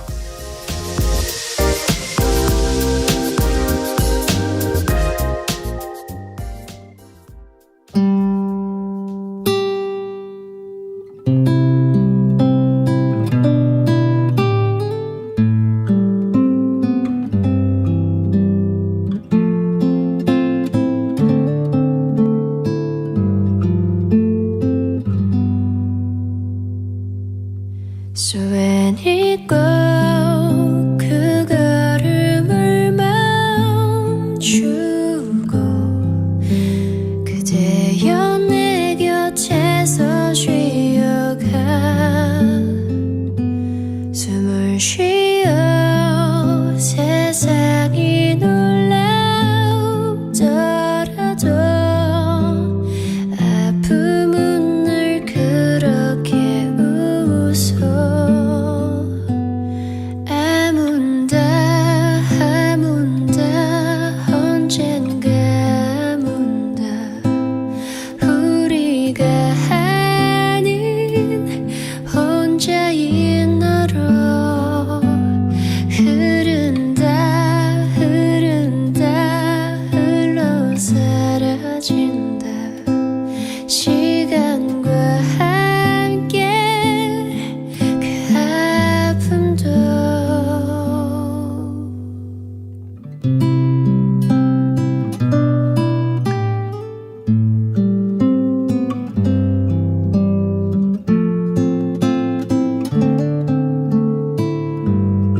오늘의 발견에 이어서 사비나 앤트론즈의 So When It Goes 들으셨습니다. 김성환의 시사는 언제나 청취자 여러분의 관심과 참여 기다립니다. 오늘도 방송 내용과 관련한 청취자분들 의견 들어오고 있는데요. 8356님, 기억이 곧 정의입니다. 이렇게 짧지만 굉장히 의미심장한 많은 의미를 담으신 문자 보내주셨고요. 4287님, 시간이 얼마 남지 않았는데 위안부 피해 생존자들이 언제쯤 진정한 사과를 들을 수 있을지 정말 안타깝기만 하네요. 이런 의견 주셨습니다. 글쎄요, 이게 사실 좀 그런 게 있어요. 그러니까 일본의 어떤 역사를 부정하려고 하는 시도, 이것도 참 문제 많다고 생각하지만 우리 내부에서 엄연히 있는 역사를 부정하려고 하는 사람들, 저는 이게 더 사실은 서운하고 안타깝기도 하고 화가 나기도 하고 그러더라고요. 근데 이 분명한 증거가 있는데도 불구하고 이상한 주장을 막 쏟아내는 거죠. 저도 그런 아까 뭐 반일 종족주의 얘기가 나와서 말씀드렸지만 책을 읽어보고 너무 놀라가지고 한동안 가슴을 진정시키지 못했습니다. 우리 사회의 어떤 역사를 증명하려고 하는 노력은 계속되어야 될 것 같습니다. 그런 학자들도 많이 생겼으면 좋겠고요. 네. 오늘 문자 주셔서 정말 고맙습니다. 계속해서 문자 주십시오. 저희가 추첨해서 당첨된 분들께 모바일 쿠폰 선물로 드리겠습니다. 참여하실 문자 번호는 샵9730이고요. 짧은 문자는 50원, 긴 문자는 100원의 정보 용료가 부과됩니다. 콩 게시판, KBS 1라디오 유튜브 채널을 통해서도 무료로 참여하실 수 있습니다. KBS 1라디오 김성환의 시사야와 함께하고 계신 지금 시각은 11시 7분입니다.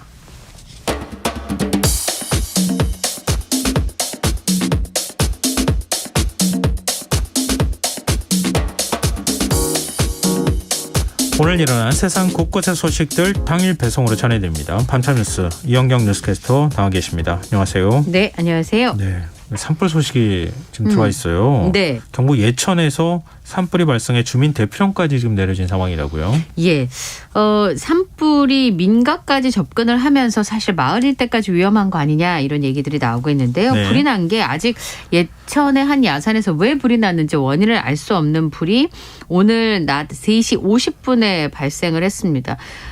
지금 산불 2단계와 함께 주민 대피령이 내려진 상황인데요.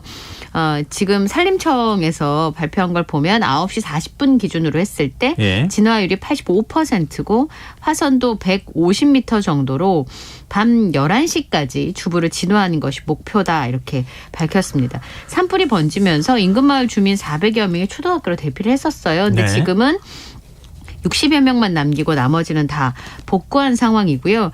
산불이 난 외곽 지역의 이 산불 영향 구역이 37헥타르였는데 피해 면적은 요거보다 좀 줄어들지 않을까 이렇게 예상을 하고 있습니다. 굉장히 건조한 날씨가 이어지고 있기 때문에 또 바람이 다시 불기 시작하면은 불씨가 되살아날 수 있는 그런 그렇죠. 측면도 있어서 네. 그게 걱정이었고요. 특히나 이제 그 근처에 요양병원이 있었습니다. 그래서 거동이 불가능하신 환자분들도 네네. 많이 계시기 때문에 구급차로 이송하기 위해서 비상대기 요청도 진행이 된 상황인데요. 지금 굉장히 건조한 상황이어서 바짝 마른 산을 타고 순식간에 번진 상황이었습니다. 그래서 아까 5시에 주민 대피령이 내려진 상황이고요. 이 입소자들 중에서 거동이 불편한 분들이 많아서 50여 명은 아예 대피를 하지를 못한 상황이었습니다. 오늘 경북 지역에서만 7건의 산불이 발생했다고요? 네. 예천을 제외해서 나머지 6개 지역에 산불은 주부를 다 잡은 상황이고요. 예. 너무 건조하다 보니까 영천, 성주, 문경 등의 모두 7곳에서 산불이 발생을 했습니다. 근데 바람이 불고 또 이제 건조한 상황이기 때문에 언제 어디로 무엇이 튈지 모르는 상황이어서 굉장히 조마조마한 상황이었는데 말씀하신 것처럼 지금 예천을 제외하고 나머지는 다 주불이 다 핀 상황이고요. 경북뿐만 아니라 지금 오늘 전국에서 10건이 넘는 산불이 났어요. 지난해 말부터 계속 비가 오지 않고 건조한 날씨가 이어지면서 예. 이게 기자분이 나뭇잎을 이렇게 쥐니까 바스러질 정도로 지금 건조한 상황이거든요. 그러니까 전국적으로 건조주의보가 내려져 있고 전국의 산불 위기경보도 주의 단계가 유지되고 있는 상황이기 때문에 내일 또 휴일이잖아요. 예. 움직이시는 분들 특별히 좀 주의해 주셨으면 좋겠습니다. 이거 봄철마다 지금 산불 걱정 때문에 참 계속 봄철이 좀 건조하고 그러니까 네. 또 바람도 많이 불고 그래서 대형 산불이 발생하는 경우가 많잖아요. 네. 작년에도 그랬고요. 그렇죠. 그 때문에 굉장히 많은 분들이 고생하기도 하고 네. 또 사실은 좀 위험에 처하기도 하는 이런 모습들이 나타났는데요. 올해는 좀 없었으면 좋겠어요. 네. 특별히 산불 좀 조심하셨으면 좋겠습니다. 자, 다음 뉴스로 넘어가 보겠습니다. 이제 튀르키예로 가볼까요? 네. 튀르키예 지난번에도 강진급 여진이 발생했는데 또 네. 여진이 발생했습니까? 지난번에도 그게 여진이냐 새로운 지진이냐 네. 이런 얘기들이 많이 있었는데 중요한 문제는 지난 6일에 7.8의 강진이 발생을 해서 이미 이제 집안들이 약해진 상태이고 건물도 굉장히 약해진 상태에서 여러 차례 여진이 발생을 하면서 사상자가 발생을 했다는 겁니다. 튀르키예 동남부에서 또다시 5.6의 강한 여진이 발생을 했는데요. 최초의 강진이 발생하고 3주째 되는 시점인데 지금 여진으로 따지면 7,500회가 넘게 이어지고 있는 상황입니다. 건물 순식간에 무너져 내리는 모습을 볼 수가 있었는데요. 지난 20일 동남부 도시 안티키아에서 규모 6.3의 여진이 발생한 지 일주일 만에 벌어진 일인데 이번 여진으로 튀르키예 재난당국이 최소 1명이 숨지고 70명 가까이 다친 것으로 파악이 됐습니다. 그리고 이쪽 지역에서 오늘 새벽하고 오전에도 규모 4.1의 여진이 관측이 된 상황입니다. 건물 붕괴와 추가 사상자가 계속 발생을 하면서 복구 작업도 영향을 받을 수밖에 없는 상황입니다. 근데 이번 강진으로 발생한 피해액이 45조 원을 넘는다. 이런 네. 이제 추산도 있던데. 예. 복구 비용은 이거보다 더 많이 드는 거죠? 아마 그러지 않을까 싶은데요. 네. 지금 시리아의 경우에는 피해 사망자나 이게 집계가 안 되는 상황이기 때문에 훨씬 더 많은 사상자가 있을 것으로 추정을 하고 있는데 튀르키예하고 시리아 합치면 지금 거의 5만 명에 가까운 사람들이 사망을 한 것으로 전해지고 있거든요. 예. 이 튀르키예 남부와 시리아 서북부를 강타한 최악의 지진으로 튀르키예에서만 45조 원의 피해가 발생했을 거라고 세계은행이 추정을 한 상황입니다. 지진의 여파로 튀르키예 올해 국내 총생산 GDP 성장률도 종전의 예측치가 3.5에서 4%였는데 0.5%포인트 줄어들 것으로 예상을 했고요. 요게 이 피해액이 342억 달러로 추산을 하고 있는데 튀르키예의 2021년 경제 총생산의 4%에 해당하는 금액이라는 겁니다. 그리고 여기에는 2차 피해나 간접 피해 또 지난주의 지진 피해는 포함이 안 된 수치이기 때문에 실제로 튀르키예에서 발생한 지진의 피해액을 추산하자면 훨씬 더 늘어날 수 있습니다. 그리고 여기에 재건 비용을 추산해보자면 직접 피해 규모의 2배에서 3배 정도가 더 들 것으로 예상을 하고 있습니다. 그런데 튀르키예 상황이 더 나쁜 건 뭐냐면 여러 번 아마 들으셨을 테지만 여기에는 지진이 더 발생할 가능성들이 굉장히 높습니다. 왜냐하면 여진 발생 지점들을 보면 원래 발생했던 곳에서 7.5의 여진은 북쪽으로 90km, 남서쪽으로 6.3의 강도의 여진 그리고 북동쪽으로 5.6의 강진이 발생을 했거든요. 굉장히 멀죠. 이유는 지진을 일으키는 단층대가 굉장히 광범위하기 때문입니다. 아나톨리아판, 아라비아판, 아프리카반이 붙이고 단층이 많기 때문에 지진이 잦은 곳인데 이게 이제 멈추라는 보장이 없잖아요. 근데 이미 말씀드린 것처럼 45조 1,000억 원에 달할 것으로 피해 규모로 추산을 하고 있는데 그러면 이거 2-3배에 달하는 금액이 있어야지만 재건을 할 수 있는 상황인데 그건 지금까지의 상황인 거죠. 근데 앞으로의 상황은 좀 더 지켜봐야 되는 상황이고요. 에르도리안 튀르키예 대통령이 건축업자를 지금 계속 체포를 하고 있는 상황인데 피해를 당한 지역에 민심을 달래기 위해서 돌고 있다 그러거든요. 그러니까 지금의 이런 경제적인 상황이 정치적인 상황으로 번질 가능성도 굉장히 높습니다. 대선을 바로 앞둔 상황에서 지금 또 이런 지진이 발생했기 때문에 이건 뭐라 그럴까요? 자신이 그 건설 관련돼 있는 규제를 풀어주고 그러고 난 다음에 다시 그 건설업자들을 잡아들이는 사실 웃지 못할 일이 또 발생하고 있는데 튀르키예 여론이 어떻게 움직일지도 우리가 좀 예의주시할 필요가 있어 보입니다. 네, 그렇습니다. 지금 여러분께서는 KBS 라디오 김성환의 시사회와 함께하고 계십니다. 밤참수 계속 이어가겠습니다. 요즘 주변에 해외여행 가시는 분들이 꽤 많은데요. 맞죠. 예. 그 영향 때문에 이제 해외에서 쓴 카드 사용액이 크게 늘었다고요? 네. 해외에서 사용한 카드 금액이 18조 원을 넘어선 것으로 집계가 됐습니다. 작년에 국내 거주자의 신용 체크 직불카드 해외 사용액은 145억 4천만 달러. 이게 2021년에 비해서 18.9%가 증가했다고 발표를 했습니다. 작년에 해외 사용액을 환산하면 18조 7,842억 원에 달하는 상황인데요. 이 우리나라 사람들이 해외에서 카드 사용액이 코로나가 번졌을 때 2020년에 103억 1천만 달러까지 줄어들었었는데 네. 이게 말씀드린 것처럼 작년에는 145억 4천만 달러로 늘어나게 된 겁니다. 2021년에는 또 해외에서 판매하는 상품의 온라인 구매가 늘어가지고 네. 18.6%가 증가한 122억 3천만 달러를 기록했고요. 작년에는 온라인으로 해외 구매는 줄었는데 해외로 나가시는 분들이 늘어나면서 145억 달러를 돌파한 상황입니다. 통계청에서 보니까 작년에 온라인 직구 금액이 7.4% 2021년보다 줄어든 상황이고요. 대신에 훨씬 더 많은 사람, 2021년에 비하면 5배가 많은 사람들이 출국을 했다고 합니다. 입국 제한 조치들이 각 국가마다 없어지고 있는 상황이고요. 네. 그다음에 일본의 무비자 입국 재개 등에 따라서 내국인 출국자 수가 굉장히 많이 늘어나고 있습니다. 네, 뭐 그 한때 일본이 이제 우리 수출 규제했을 때 네. 노재팬 이렇게 구호를 내세우면서 일본 제품 불매 운동을 했던 적도 있었잖아요. 네. 근데 지금은 그런 게 많이 좀 완화된 것 같아요. 일본 관광도 상당히 많이 나가고 있죠. 네. 작년 10월 한 달 동안 우리나라 국민이 12만 3천 명이 일본으로 간 것으로 집계가 되는데요. 일본 여행객이 사실 그전에도 많이들 가셨었잖아요. 네. 가깝기도 하고 또 비용 대비 만족도가 높다고 하시는 분들도 많이 계셨었는데 지난달에는 56만 5천 명을 넘겼습니다. 그러니까 작년 10월만 해도 12만 3천 명 정도 가다가 지난달에 56만 5천 명이니까 한국인 관광객이 굉장히 빠른 속도로 늘어나고 있고 일본을 방문하는 전체 외국인 관광객 숫자 중에서 37.7%가 한국 관광객이 차지하고 있습니다. 앞으로는 아마 우리나라 관광객이 일본으로 여행을 가시는 경우가 훨씬 더 많이 늘어날 수 있는 상황인데요. 내일이 이제 3.1절이잖아요. 예. 한국에서 일본으로 가는 항공권 대부분이 다 팔렸습니다.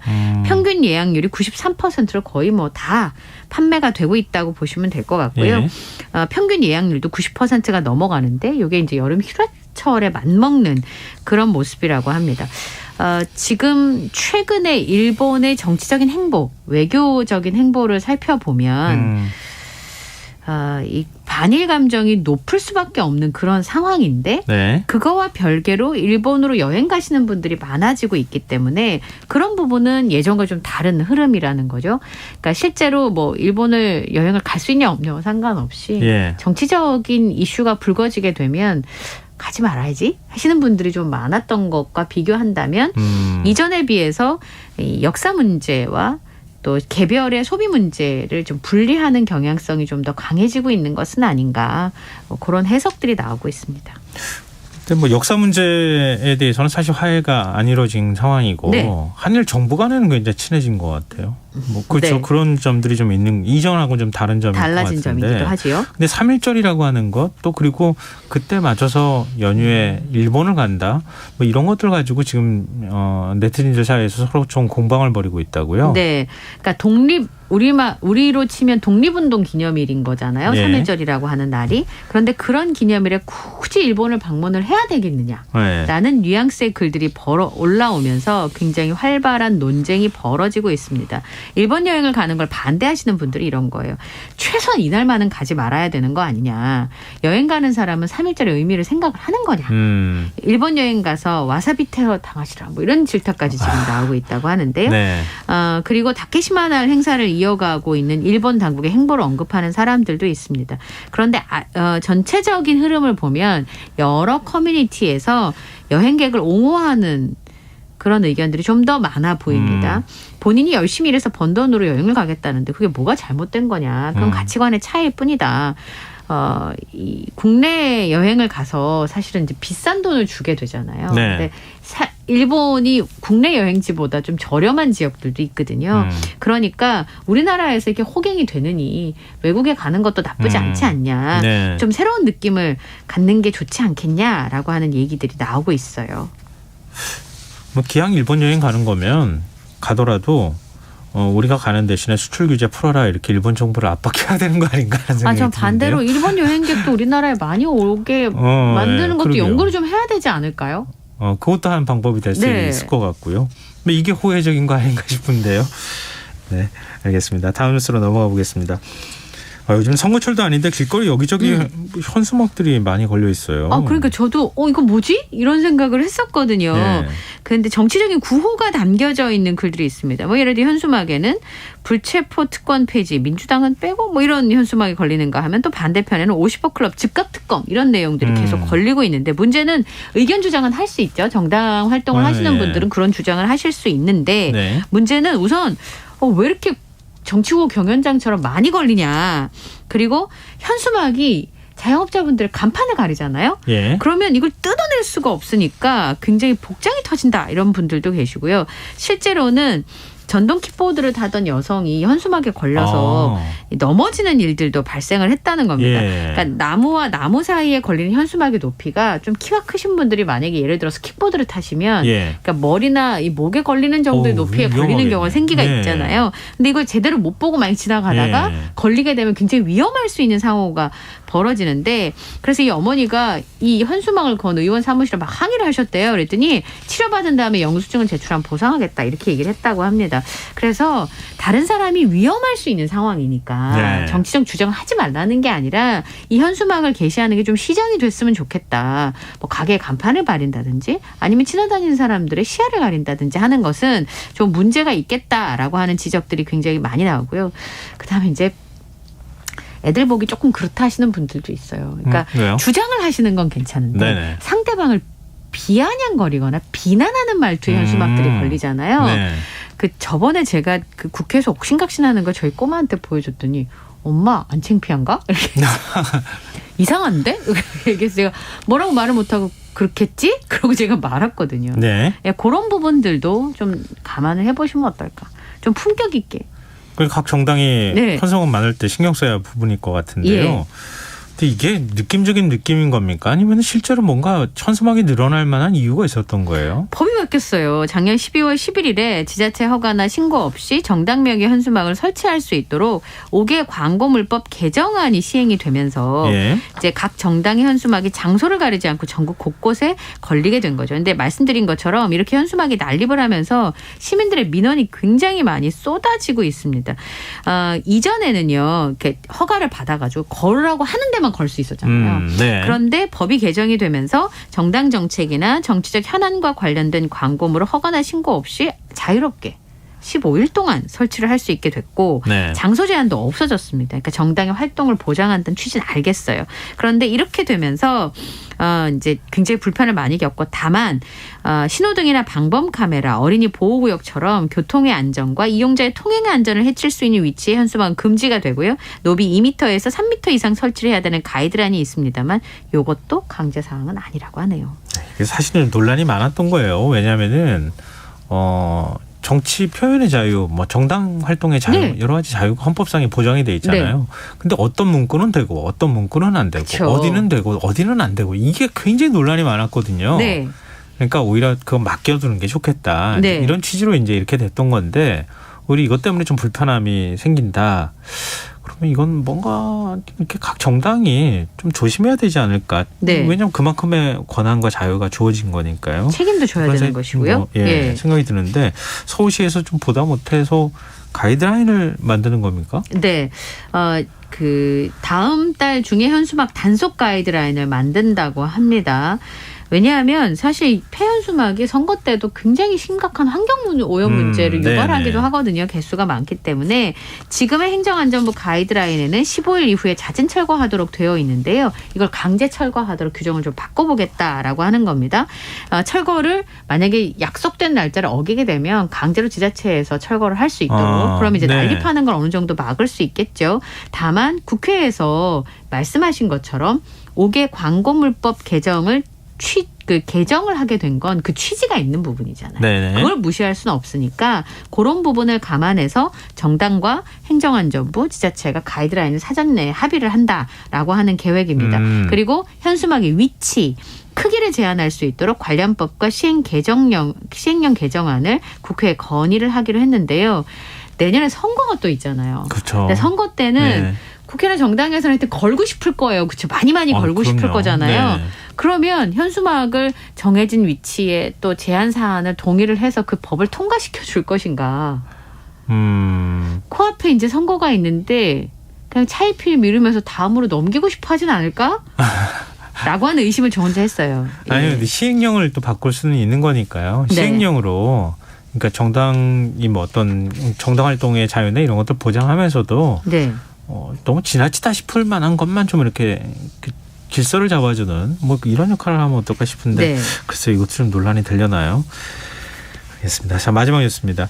현대자동차가 10년 만에 생산직 신입사원을 뽑는다는 소식이 뭐 크게 화제가 되고 있어요. 채용 시장이 뭐 들썩거릴 정도라고요. 화제가 될만합니다. 왜냐하면 2013년에 100여 명 뽑고 나서 이제 올해 700명을 뽑는다는 건데 물론 2013년요? 10년 만에.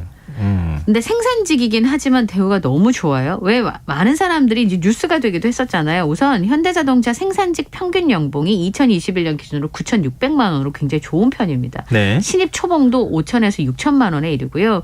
사무직하고 달리 정년 보장이 돼요. 그리고 자동화로 인해서 작업 환경 개선을 해주고요. 그다음에 차도 30% 최고, 싸게 구입할 수 있는 여러 가지 혜택들이 있으니까 취업 준비생들이 굉장히 관심을 보이고 있습니다. 네. 그래가지고 지금 MZ세대들이 이런 부분에 있어서 굉장히 관심을 갖게 되니까 족보가 지금 공유가 되고 있다고 합니다. 인터넷에서 입사 전형을 대비해서 이미 기출문제인 거죠. 그게 공유가 되고 있고 서점가에서는 현대차 생산직 채용 수험소가 베스트셀러가 되고 있습니다. 워라밸을 지킬 수 있고 연봉도 높고 게다가 정년이 보장되는 그런 직장이 많지 않잖아요. 네. 그러다 보니까 공직사회가 술렁거린다고 하네요. 젊은 하위직 공무원을 중심으로 이번 공채 내가 가보고 싶다 하는 사람들이 굉장히 많이 늘어날 정도라고 합니다. 왜냐하면 30대 공무원의 월급의 1.5배 정도 된다고 해요. 그러다 보니까 오랜만에 취업 시장이 굉장히 뜨겁게 달아오르고 있고 최근에는 생산직이나 몸을 움직이는 일에 대한 긍정적인 반응들도 또 있잖아요. 사무직이 아니어도. 그러다 보니까 굉장히 치열해질 것 같네요. 근데 다른 기업들도 뭐 채용 준비, 기아에서도 뭐 채용 준비 중이다 이런 얘기도 있고. 그다음에 뭐 SK 이노베이션, S-오일, 포스코. 이 사실 이런 기업들이 좀 적극적으로 일자리를 늘려주는 정책이 협조했으면 좋겠어요. 그렇죠. 요즘 경제도 너무 힘든데 이렇게 맞습니다. 좀 글쎄요, 좀 너무 지나친 욕심일까요? 많이 좀 뽑아주면 지금과 같은 때는 기업 이미지도 좀 바뀔 것 같고. 선제적으로 움직여야죠. 그렇게 기업 이미지가 좋아지려면 떠밀려서 움직이면 똑같이 뽑아도 그렇게 좋은 이미지 갖기 어렵잖아요. 근데 남들이 안 할 때 우린 하겠습니다 라고 얘기를 먼저 나서면 아마 소비자들의 입장에서도 고마운 느낌을 가질 수 있지 않을까요? 기업 이미지가 얼마나 바뀌는데. 그렇죠. 이럴 때 사실 기업 이미지 뭐 몇백억씩 돈 쓰고 그래도 못 바꾸거든요. 사과도 모두 다 타이밍입니다. 네, 알겠습니다. 기업들이 좀 참고하셨으면 좋겠네요. 자, 오늘 밤새 뉴스 여기까지 하겠습니다. 지금까지 이현경 뉴스캐스터와 함께했습니다. 고맙습니다. 감사합니다.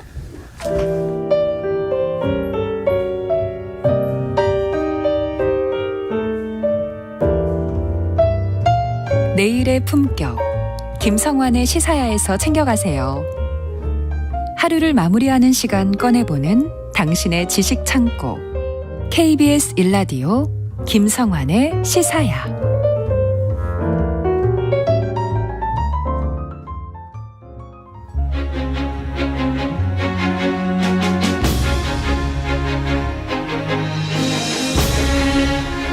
이제는 재산 상속에 있어서 남녀 차별이 사라졌지만 불과 30여 년 전까지만 해도 그렇지 않았죠. 장남이 조상 제사를 책임지면서 다른 형제들보다 더 많은 재산을 상속받거나 딸들이 홀대받곤 했는데요. 그렇다면 시간을 더욱 더 거슬러 올라가면 우리 역사에서는 어떤 변화가 있었을까요? 오늘 흔적의 역사에서 자세히 살펴보도록 하겠습니다. 경향신문 이규현 히스토리텔러 나와 계십니다. 안녕하세요. 안녕하세요. 이게 그 재산 상속에 관해서 원래 이제 장남 이만큼 떼주고 그다음에 아들 떼주고 딸들한테는 출가 외인이니까 조금 주거나 안 주거나 뭐 이랬던 시절도 있었잖아요. 그렇죠. 근데 지금 이렇게 지금처럼 바뀐 게 언제쯤부터였어요? 그래서 제가 마침 그 재산 상속과 관련된 논문하고 책 내용이 좀 있어서 그 살펴봤는데 어느 연구자가 잘 정리를 했더라고요. 그 대한민국 민법이 시행된 1960년부터 78년까지는 장남이 1.5였고 아들들은 각 1을 받았는데요. 예. 딸들은 차별 대우를 받아서 결혼하지 않은 딸은 0.5를 받았고요. 결혼한 딸은 또 0.25에 그쳤습니다. 그리고 또 홀로 남은 그러니까 부인이죠. 만약에 그랬다 네. 그러면 어머니는 0.5를 받았습니다. 그러면 남녀 차별을 민법으로 아예 규정하고 있었던 그렇습니다. 거네요. 그래서 이 남편과 함께 평생 한 가정을 이끌어온 그러니까 부인 어머니라고 할 수 있는데 예. 그 몫은 0.5밖에 안 된다는 것도 그렇고 또 기혼인 딸은 출가 외인이라는 인식이 커서 그런지 0.25에 불과를 했습니다. 이런 차별은 1979년 개정 민법에 따라서 대폭 개선은 됐습니다. 그래서 예. 그 장남은 이전처럼 1.5로 대우해줬지만 그 어머니 즉 처는 1.5로 바뀌었고 그다음에 미혼인 딸도 차남 이하의 다른 아들과 같이 1로 개선은 됐는데 네. 유독 결혼한 딸은 또 0.25만 계속 바뀌지 않았습니다. 역시 출가 외인이다라는 것에서 이제 홀대를 받은 거죠. 근데 지금은 1대1대1로 그냥 바뀐 그렇습니다. 거잖아요. 예. 예, 오히려 이제 함께 같이 사신 배우자가 오히려 더 많이 받는 것으로 돼 있는 거고요. 그렇다면은 우리 시대를 한번 거슬러 올라가서요. 조선 중후기, 고려시대 이럴 때는 어땠습니까? 그때는 이제 그 차별이 없었다라고 하는데 사실 n분의 1 상속이라고 우리가 하는데 그 700년 전에 고려시대부터 이어졌던 뿌리 깊은 전통이었는데요. 이게 기록에 분명히 나오기 때문에 그렇게 증거가 있는 거예요. 예를 들면 1343년인데요. 윤선자라는 분이 자녀들을 모두 불러 모아놓고 재산을 균등하게 나눠준다는 그런 문서를 작성한 뒤에 너희 형제는 서로 화목하고 다투지 마라. 그것을 너희 자손들에게 가르치라라는 유언을 남긴 기록이 고려사에 등장을 하고요. 또 이런 그 균등 분배에 관련해서 되게 그 솔로몬의 지혜 같은 그런 판결이 나옵니다. 그럼 재산 상속을 둘러싸고 소송이 벌어지거나 분쟁이 벌어졌다? 그렇습니다. 그게 되게 자세히 나오는데 그 13세기 중반의 인물입니다. 1251년에 돌아가신 분인데 손변이라는 분이 경상도 안찰부사 시절에 그 재산 분배와 관련된 남매 간 소송을 이 주제해가지고 판결한 내용이 있습니다. 소송이 뭐냐면 남자 동생이 이렇게 얘기를 합니다. 누나와 한 배에서 태어났는데 어찌 누나만 홀로 부산의 부모의 재산을 독차지하느냐라고 이제 소를 제기를 했는데요. 누나가 이제 이렇게 항변을 하죠. 야, 아버지 임종 때 모든 재산은 딸인 나에게 나눠주고 남동생 너한테는 그냥 그 치관, 치의라고 해서 승려나 유생들이 쓰고 입던 그런 옷과 관인데 이른바 정장이라고 보면 되는데요. 이 정장 한 벌하고 그다음에 집신 한 켤레 두루마리 종이만 너에게 남겨줬다라고 이야기를 하죠. 아니 아무리 고려시대하고 조선시대가 달랐다 이렇게 우리가 얘기는 하지만 너무 다른 거 아닙니까? 고려시대 때는 오히려 딸이 더 많이 갖고 너는 집신료 가져가 이렇게 얘기했다는 거잖아요. 근데 이게 이제 그래서 그 경상도 관찰사였던 손변이 두 사람을 불러서 신문을 하죠. 이렇게 얘기를 합니다. 아버지가 유언을 남길 때 어머니는 살아계셨냐 물어보니까 이제 남매가 먼저 돌아가셨습니다. 그래요. 그러니까 너희 남매는 그때 몇 살이었냐 그러니까 누나는 이미 혼인했고 동생은 어린아이였습니다. 얘기를 하니까 이 두 사람의 진술을 다 들은 손변이 최종 판결을 내렸는데 아무렴 부모가 어찌 그 혼인한 딸 누나한테만 우대를 하고 부모도 없이 남겨진 어린 동생 아들은 박대했겠는가. 어린 동생을 돌봐줄 사람은 장성한 누나뿐이 아니겠는가. 그런데 재산을 반반으로 똑같이 나눴다면 어떻게 되겠는가. 혹여 섭섭한 마음을 갖게 될 누나가 동생을 홀대할 수 있지 않을까. 아버지는 그것을 염려한 것이다 라고 이제 몰아준 이유를 얘기를 하죠. 진짜 솔로몬의 판결인데요. 그러니까 나중에 어린 동생을 돌볼 딸까지 다 생각하고 그래서 재산을 물려줬다는 거네요. 나름의 굉장히 깊은 뜻이 있었군요. 그런데 이제 그 문제는 뭐냐면 어린 아들한테 허접한 그런 물건을 나눠준 또 이유가 있을 거 아니에요. 그 아버지가 왜 뜬금없이 그렇게 또 너무 아들한테 너무 또 이렇게 안 좋은 거를 줬냐 허접한 걸 줬냐라고 하는데 그 정도까지는 아니었어도 되는데 왜 굳이 그렇게 했느냐. 미투리 주고 이런 식으로 하니까 그래서 그 판결이 이렇게 나와요. 그 손변이 얘기를 하죠. 야 아버지의 심정을 그럼 한번 살펴보자. 어린 동생이 성장하게 되면 이게 아버지가 남긴 종이로 소송장을 쓰고 정장 옷과 고운 집신으로 차려입고 관청에 구하면 반드시 그 관청에서 해결해 줄 것이다. 나 같은 사람이 해결해 줄 것이다. 아버지가 그걸 헤아린 것이다. 그래서 아버지가 물건 4개만 너에게 동생에게만 남겨준 뜻이다라고 이야기를 해요.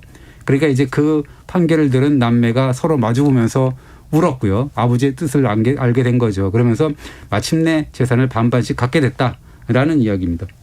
그래도 결론은 반반씩이네요. 반반씩이라고 이제 더 많이 준 적이 없어요. 그래서 이제 고려시대 때가 균등분배다라고 이제 아주 정확한 그런 그 솔로몬의 판결과 같은 그런 그 예가 있습니다. 근데 우리가 그동안에 생각해왔던 인식은 그런 거잖아요. 장남한테 재산을 더 많이 물려준다고 하는 것도 부모님 제사를 모시기 때문이다. 이렇게 얘기를 하잖아요. 근데 이제 고려시대 때는 그럴 필요는 없는 것이 그 부모의 위패를 사찰에 모셔두고 그 제를 올리는 방식으로 치렀다라는 거예요. 그러니까 이 뭐 부모가 부모를 뭐 장남이 모시고 그럴 필요는 없다라는 거죠. 그래서 이 제사에 드는 비용은 모두 자녀들이 공동 분담을 했고 그래서 제사에 어떤 드는 그런 비용도 그랬다는 것서 그래서 재산의 균등 원칙에 따라서 제사 비용도 나눈 것이다라고 우리가 볼 수가 있는 거죠. 또 불교를 뭐 사실상 국교처럼 여긴 고려시대에는 그렇다 치더라도 유교를 국시로 삼은 조선시대는 좀 다르지 않았을까요? 근데 이제 조선조에서도 17세기 중후반까지는 남녀 균등 분배의 원칙은 이어지는데요. 이 조선의 법전인 경국대전에서는 그 양반집이 소유하던 노비의 분배와 관련된 규정을 이렇게 나눠 놓는데요. 그걸 n분의 1로 나눈다라는 거예요. 그러니까 제사를 지내는 집에서는 5분의 1을 더 준다라는 규정은 있었는데 그런 규정을 지키는 사람은 별로 없었고 n분의 1 원칙에 따라서 이 노비뿐만 아니라 토지와 주택 관련 상속에서도 이런 것이 관행으로 이어졌다라고 합니다. 상속분을 정하지 않고 뭐 상속문서를 남겨서 명확하게 했다? 뭐 이렇게. 그렇습니다. 이게 그 말로만 하는 게 아니라 상속 문제라는 것은 예나 지금이나 굉장히 델리케이트하잖아요. 그렇죠. 돈이 막 왔다 갔다 재산이 왔다 갔다 하는 거 주신다고 얘기하셨어요. 이거 가지고는 안 되는 거잖아요. 그거 안 되죠. 지금도 마찬가지죠. 그래서 그 재산을 나눈다는 의미에서 우리가 그것을 상속 문서를 분재기라고 하는데요. 가장 유명한 분재기는 역시나 이 율곡 이이 남매의 분재기인데 1566년 5월 20일 날 율곡 이이를 비롯한 7남매 즉 4남 3녀가 한 자리에 모여서 부모의 재산을 분배한 내용을 기록한 내용입니다. 그러니까 7남매는 조상 제사를 위한 몫은 따로 떼어두고 이 남은 재산을 아들, 딸 구별 없이 골고루 나눠줬는데요. 그래서 그거에 따라서 3남인 율곡 이이한테도 논 8마지기 그리고 밭 일부 그리고 노비 15명 돌아갔는데 심지어는 그 아버지의 첩 이원수라는 분의 첩에게도 상속분이 돌아갔습니다. 아주 공평하게 나눠줬다고 그렇습니다. 보이는데 근데 노비를 15명이나 상속받았다는 것도 이것도 흥미로운 대목이네요. 예, 그렇습니다. 4남 3녀가 상속받은 노비를 이렇게 세보니까 119명이더라고요. 그러니까 어떻게 보면 이게 되게 많은 거 아니야? 그렇게 연구자들한테 물어봤더니 아니 뭐 영남에서는 뭐 그 당시에 2,000명도 있었다라고 얘기를 2,000명이요. 노비를 2,000명씩이나 보내요. 당시에는 노비가 굉장히 많았다라는 그런 이야기를 하고요. 노비의 경우는 명이라고 안 했습니다. 그러니까 그 입구자를 써갖고 가구할 때 그 구자를 써서 어떻게 보면 사람이 아니라 재산의 개념으로 봤다라는 걸 알 수가 있고요. 그리고 율곡 선생 남매 상속 문서를 보면 맨 마지막에 7남매 수결이라 그래가지고 서명과 사인 같은 거를 받았는데요. 특히나 그 여동생 딸들의 경우는 그 사위의 서명과 사인을 받았는데 아마도 이 딸들이 글을 모르거나 뭐 이런 분들이 있으니까 그렇게 하지 않았을까 생각이 들고 이만큼 이렇게 사인까지 받고 뭐 이랬다라는 건 다 모이고 그랬다라는 것은 아까도 말씀하셨지만 그 재산 문제의 견안하는 정말 그 델리케이트한 문제였기 때문에 확실한 그런 그 합의가 필요했다라고 볼 수가 있는 거죠. 근데 첩한테도 재산을 분배합니까? 그렇습니다. 율곡 입장에서 보면 서무라고 할 수 있는 그런 분들한테도 이렇게 재산을 분배했는데요. 이런 사례들이 있어요. 첩이 아니더라도. 그러니까 1581년에 진주 강씨 가문의 강주신이라는 분이 작성한 분재기에도 재미있는 내용이 있는데요. 이 자녀들한테 뭐 예를 들자면 논과 밭, 노비를 균등하게 분배한다라는 원칙을 분명히 합니다. 또 하나 특이한 내용이 뭐냐면 어롱이라는 그 첩의 자식 이야기가 나와요. 근데 어롱은 누구냐면 강주신이라는 분의 아들이지만 신부는 노비였습니다. 아버지가 양반인 강주신 신이었지만 어머니가 다른 집 소유의 계집종이었기 때문에 그렇습니다. 이렇게도 관계가 돼요? 그렇죠. 그렇게 할 수가 있는 남의 집이잖아요. 네, 그렇습니다. 자기 집 노비도 아니고. 근데 양반이 또 다른 집의 천민하고 사실 관계를 맺는다는 게 좀 상상하기 좀 쉽지 않아요. 뭐 예전에는 뭐 우리가 그 시대에 안 살아봤기 때문에 모르지만 뭐 그럴 수 있었겠죠. 근데 어쨌든 조선에서는 어머니가 노비면 아버지의 신분과 관계없이 노비가 된 거거든요. 그런 제도가 있었기 때문에 어롱이라는 사람은 노비인 어머니의 상전집이 서울인데요. 이 상전집에서 허드렛 일을 해주고 남은 음식을 얻어먹는 굉장히 딱한 처지에 있었다라고 해요. 그러니까 이 양반인 아버지는 그런 신세인 그 아들, 첩의 아들 서자 그냥 두고 볼 수가 없어서 그래서 이제 그 분재기에 나와요. 뭐라 그러냐면 네. 내가 그래서 먼저 논 9마지기를 그 서자 걔한테 어롱한테 줘서 이 논은 팔아서 생활비로 쓰라라고 이야기를 한 다음에 서울에 있는 집 기와집 10칸짜리 기와집을 임시로 주고 거기서 좀 살으라고 했대요. 그럼에도 불구하고 이제는 자식들을 불러 모아서 재산을 나눌 때는 내가 죽으면 이 기와집만큼은 그러니까 논은 이미 팔았으니까 예. 그건 놔두고 기와집만큼은 다시 회수를 해서 그 재산을 균등 분할할 때 포함시켜라라는 것을 굉장히 길게 이렇게 아주 자세하게 쓰는 그런 분재기가 나와 있더라고요. 어쨌든 가난한 서자에게 미리 논 9마지기를 상속해 줬다 이런 얘기네요. 예, 그렇습니다. 그래서 이 서자의 상속과 관련해서는 또 그 16세기 다른 분재기에도 있습니다. 예를 들자면 김계라는 분인데 이분이 그 1588년에 서자이자 막내 아들에게 노비를 징여하는 문서를 내리면서 이렇게 씁니다. 내가 지병으로 오랫동안 누워있을 때 서자인 너는 옷의 띠를 풀지 않고 밤낮을 가리지 않고 내 곁을 떠나지 않으면서 항상 탕약을 공손히 올렸으니 내가 계집종과 그 계집종의 후손까지도 너한테 상속을 영원히 한다라는 걸 도장을 찍고 이렇게 이 상속을 했죠. 참 분재기 흥미롭네요. 이런 것까지 다 이렇게 기록으로 남겼다는 것도. 근데 시집간 딸에게 재산 분배를 했다 그러면은 사위가 처가로부터도 재산을 상속받기도 했다 이런 그럼요. 얘기예요? 아주 자연스러운 일이었죠. 아까 얘기했지만 딸에게도 줬으니까 예. 그 딸의 남편도 당연히 받는 거지 않습니까? 아니 딸한테만 주면 되지 뭘 사위한테까지. 그 자체가 이제 같은 적이니까 그렇다는 거죠. 그래서 이 부안 김씨 가문의 인물인데 김경순이라는 분이 1564년에 결혼할 때 장인으로부터 논 14마지기하고 노비 1명을 그 결혼 선물로 받았는데요. 이분은 처삼촌한테도 논 16마지기를 또 결혼 선물로 받았어요. 처삼촌까지 왜 조카 사이한테 재산을 줬을까요? 이유가 있는데요. 뭐냐면 이 처삼촌한테는 자식이 없어가지고 그 김경순의 부인이 된 조카 어렸을 때부터 이 삼촌을 봉양을 했다라고 합니다. 그래서 이 지금까지 봉양해준 조카 딸에게 고마움을 표한 거고 앞으로도 이 조카 부부의 봉양을 받아야 됐기 때문에 앞으로도 잘 부탁한다라는 의미에서 조카 딸 부부에게 재산을 나눠줬다라는 거고요. 이 김경순이라는 분은 훗날에 또 장인한테도 또 한번 재산을 분배받아요. 이때는 이제 여러 형제들하고 이렇게 함께 재산을 나눌 때 딸이 받은 재산이니까 사위 거라고 마찬가지가 되는 거죠. 그럼 처가로부터 몇 번 상속받은 거예요? 3번을 받은 거죠. 3번씩이나 상속을 받아요? 장인한테 한번 결혼 선물을 받았고 처삼촌한테 받았고 그다음에 다시 이제 마지막에 장인이 또 여러 재산을 나눠줄 때 한 번 더 받았고 이런 식으로 3번을 받은 거죠. 그 비슷한 케이스가 있습니다. 1668년인데 김명렬이라는 부부인데 같이 이제 역시 부안 김 씨예요. 그 부부가 뜻밖의 재산 상속을 받았는데 이 사연즉슨 김명렬의 부인이 어렸을 때부터 자식이 없던 삼촌 댁에서 자라면서 삼촌 부부를 공양해 왔다라는 거죠. 그래서 나중에 혼자 남은 숙모가 조카 딸 부부에게 이렇게 얘기를 하죠.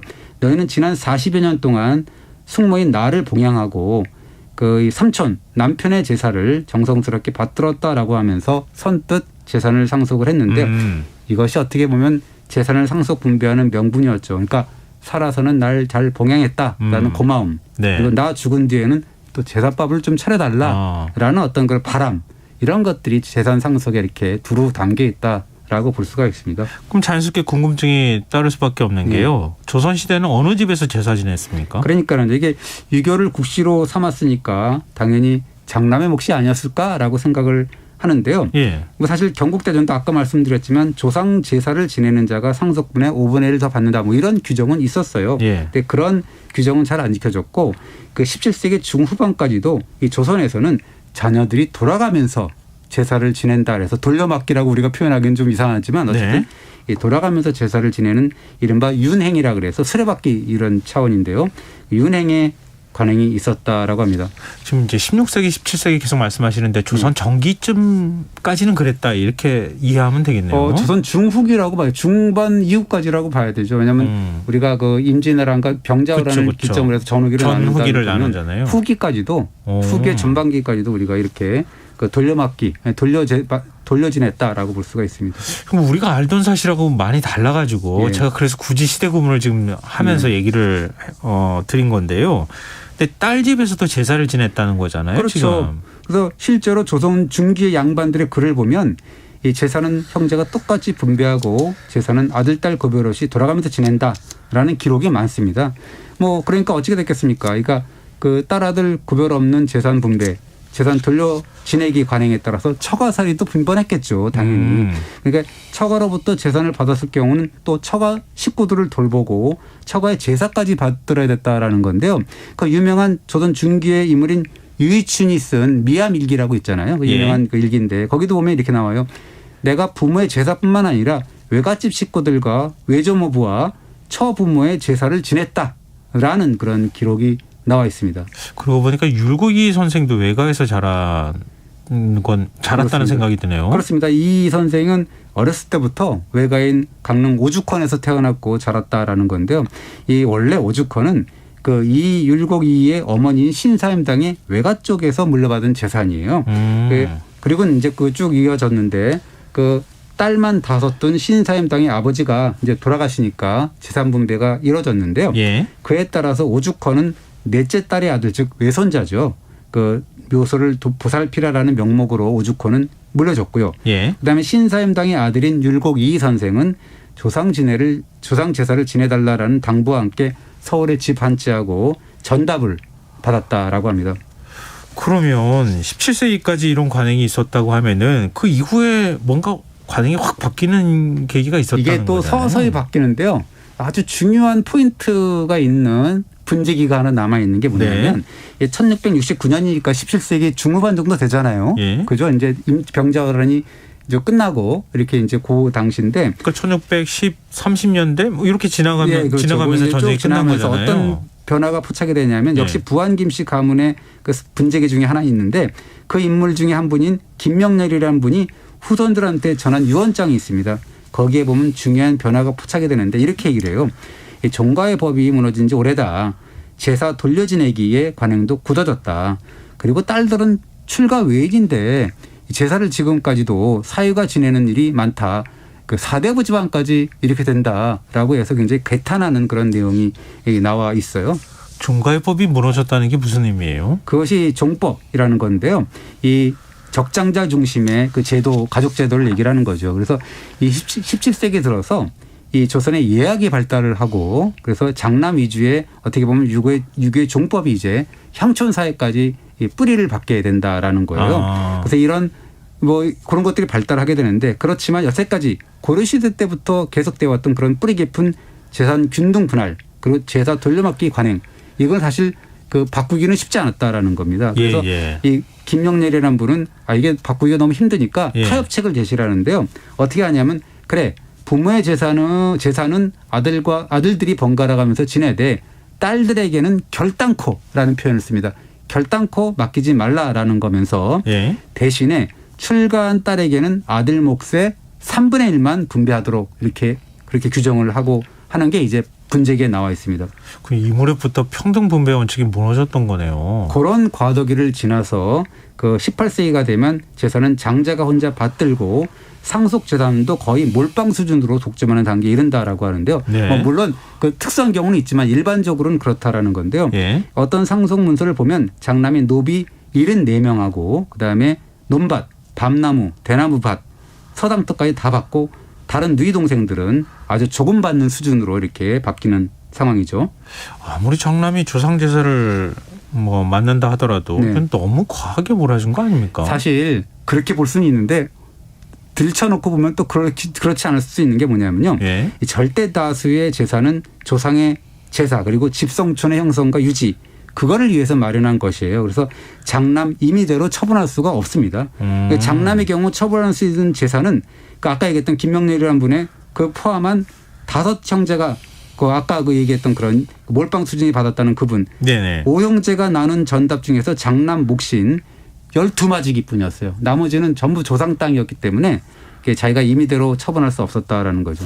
장남의 상속분도 건만번지를 했네요. 그렇습니다. 어떻게 보면 한 집안의 장남이 가문을 튼튼하게 지켜야 할 짐 그런 의무를 짊어진 대가로 어떻게 보면 실속도 없는 더 많은 재산을 받게 된 것이 아닌가라는 그런 건데요.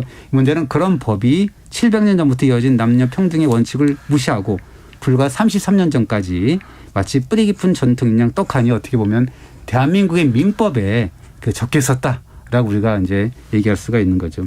그러니까 우리가 뭐 장자 우선 뭐 이런 개념은 어찌 보면 한 17세기 빼고 나면 한 200~300년밖에 안 된 거네요. 그렇죠. 예. 그 전에 훨씬 더 긴 전통은 평등 분배 원칙에 따라서 이루어졌다고 하는 건데. 그렇습니다. 예. 그러니까 지금 다시 n분의 1 상속으로 이제 되돌아갔으니까 우리가 한 500년, 600년 전에 다시 되돌아간 거예요. 길고 긴 세월을 돌아서 결국 n분의 1로 간 건데요. 네. 그 사실 이번에 그 조선시대 분위기를 들여다보면서 재산 분배 정신을 되돌아보게 되는데 그거죠. 살아서는 부모를 잘 공양하고 죽어서는 제사를 잘 지내주기를 바라는 마음에서 부모가 자식들에게 나눠준 건데 우리가 부모가 낳은 자식이기 때문에 당연히 부모의 재산은 내 거야 라고 뭐 지극히 이기적인 생각은 금물이 아닐까라는 생각이 드는데요. 네. 누구든 부모의 재산을 상속받기 전에 부모의 심중을 한번 헤아려 보시길 바라고 네. 그 한 가지만 예를 들자면 효령대군의 세 아들이 그 아버지 효령대군의 시신을 관에 안치하자마자 서둘러 재산 분배를 마쳤습니다. 예. 그래서 그 죄로 문책을 당했는데 제목은 강상죄였어요. 그러니까 당시 조선에서는 3년상이 지낸 다음에야 재산을 분배하거든요. 그러니까 제가 어떤 장례식장에 보니까 장례식장에서 형제들끼리 싸우는 그런 현상도 봤거든요. 예, 많죠. 이런 거를 우리가 생각을 한번 돌이켜봐야 되지 않을까라는 생각이 듭니다. 그래서 분쟁이를 갖고 오셨다. 네, 그렇습니다. 네, 알겠습니다. 오늘 흔적의 역사 지금까지 경향신문 이기원의 스토리텔러였습니다. 고맙습니다. 감사합니다. 김성환의 시사야 오늘 순서 여기서 마칩니다. 모바일 쿠폰 당첨자는 홈페이지 공지사항에서 확인하실 수 있습니다. 지금까지 시사평론가 김성환이었습니다. 고맙습니다.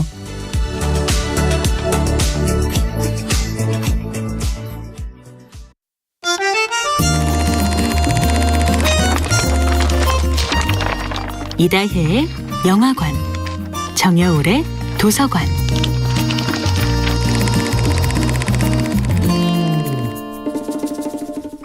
안녕하세요.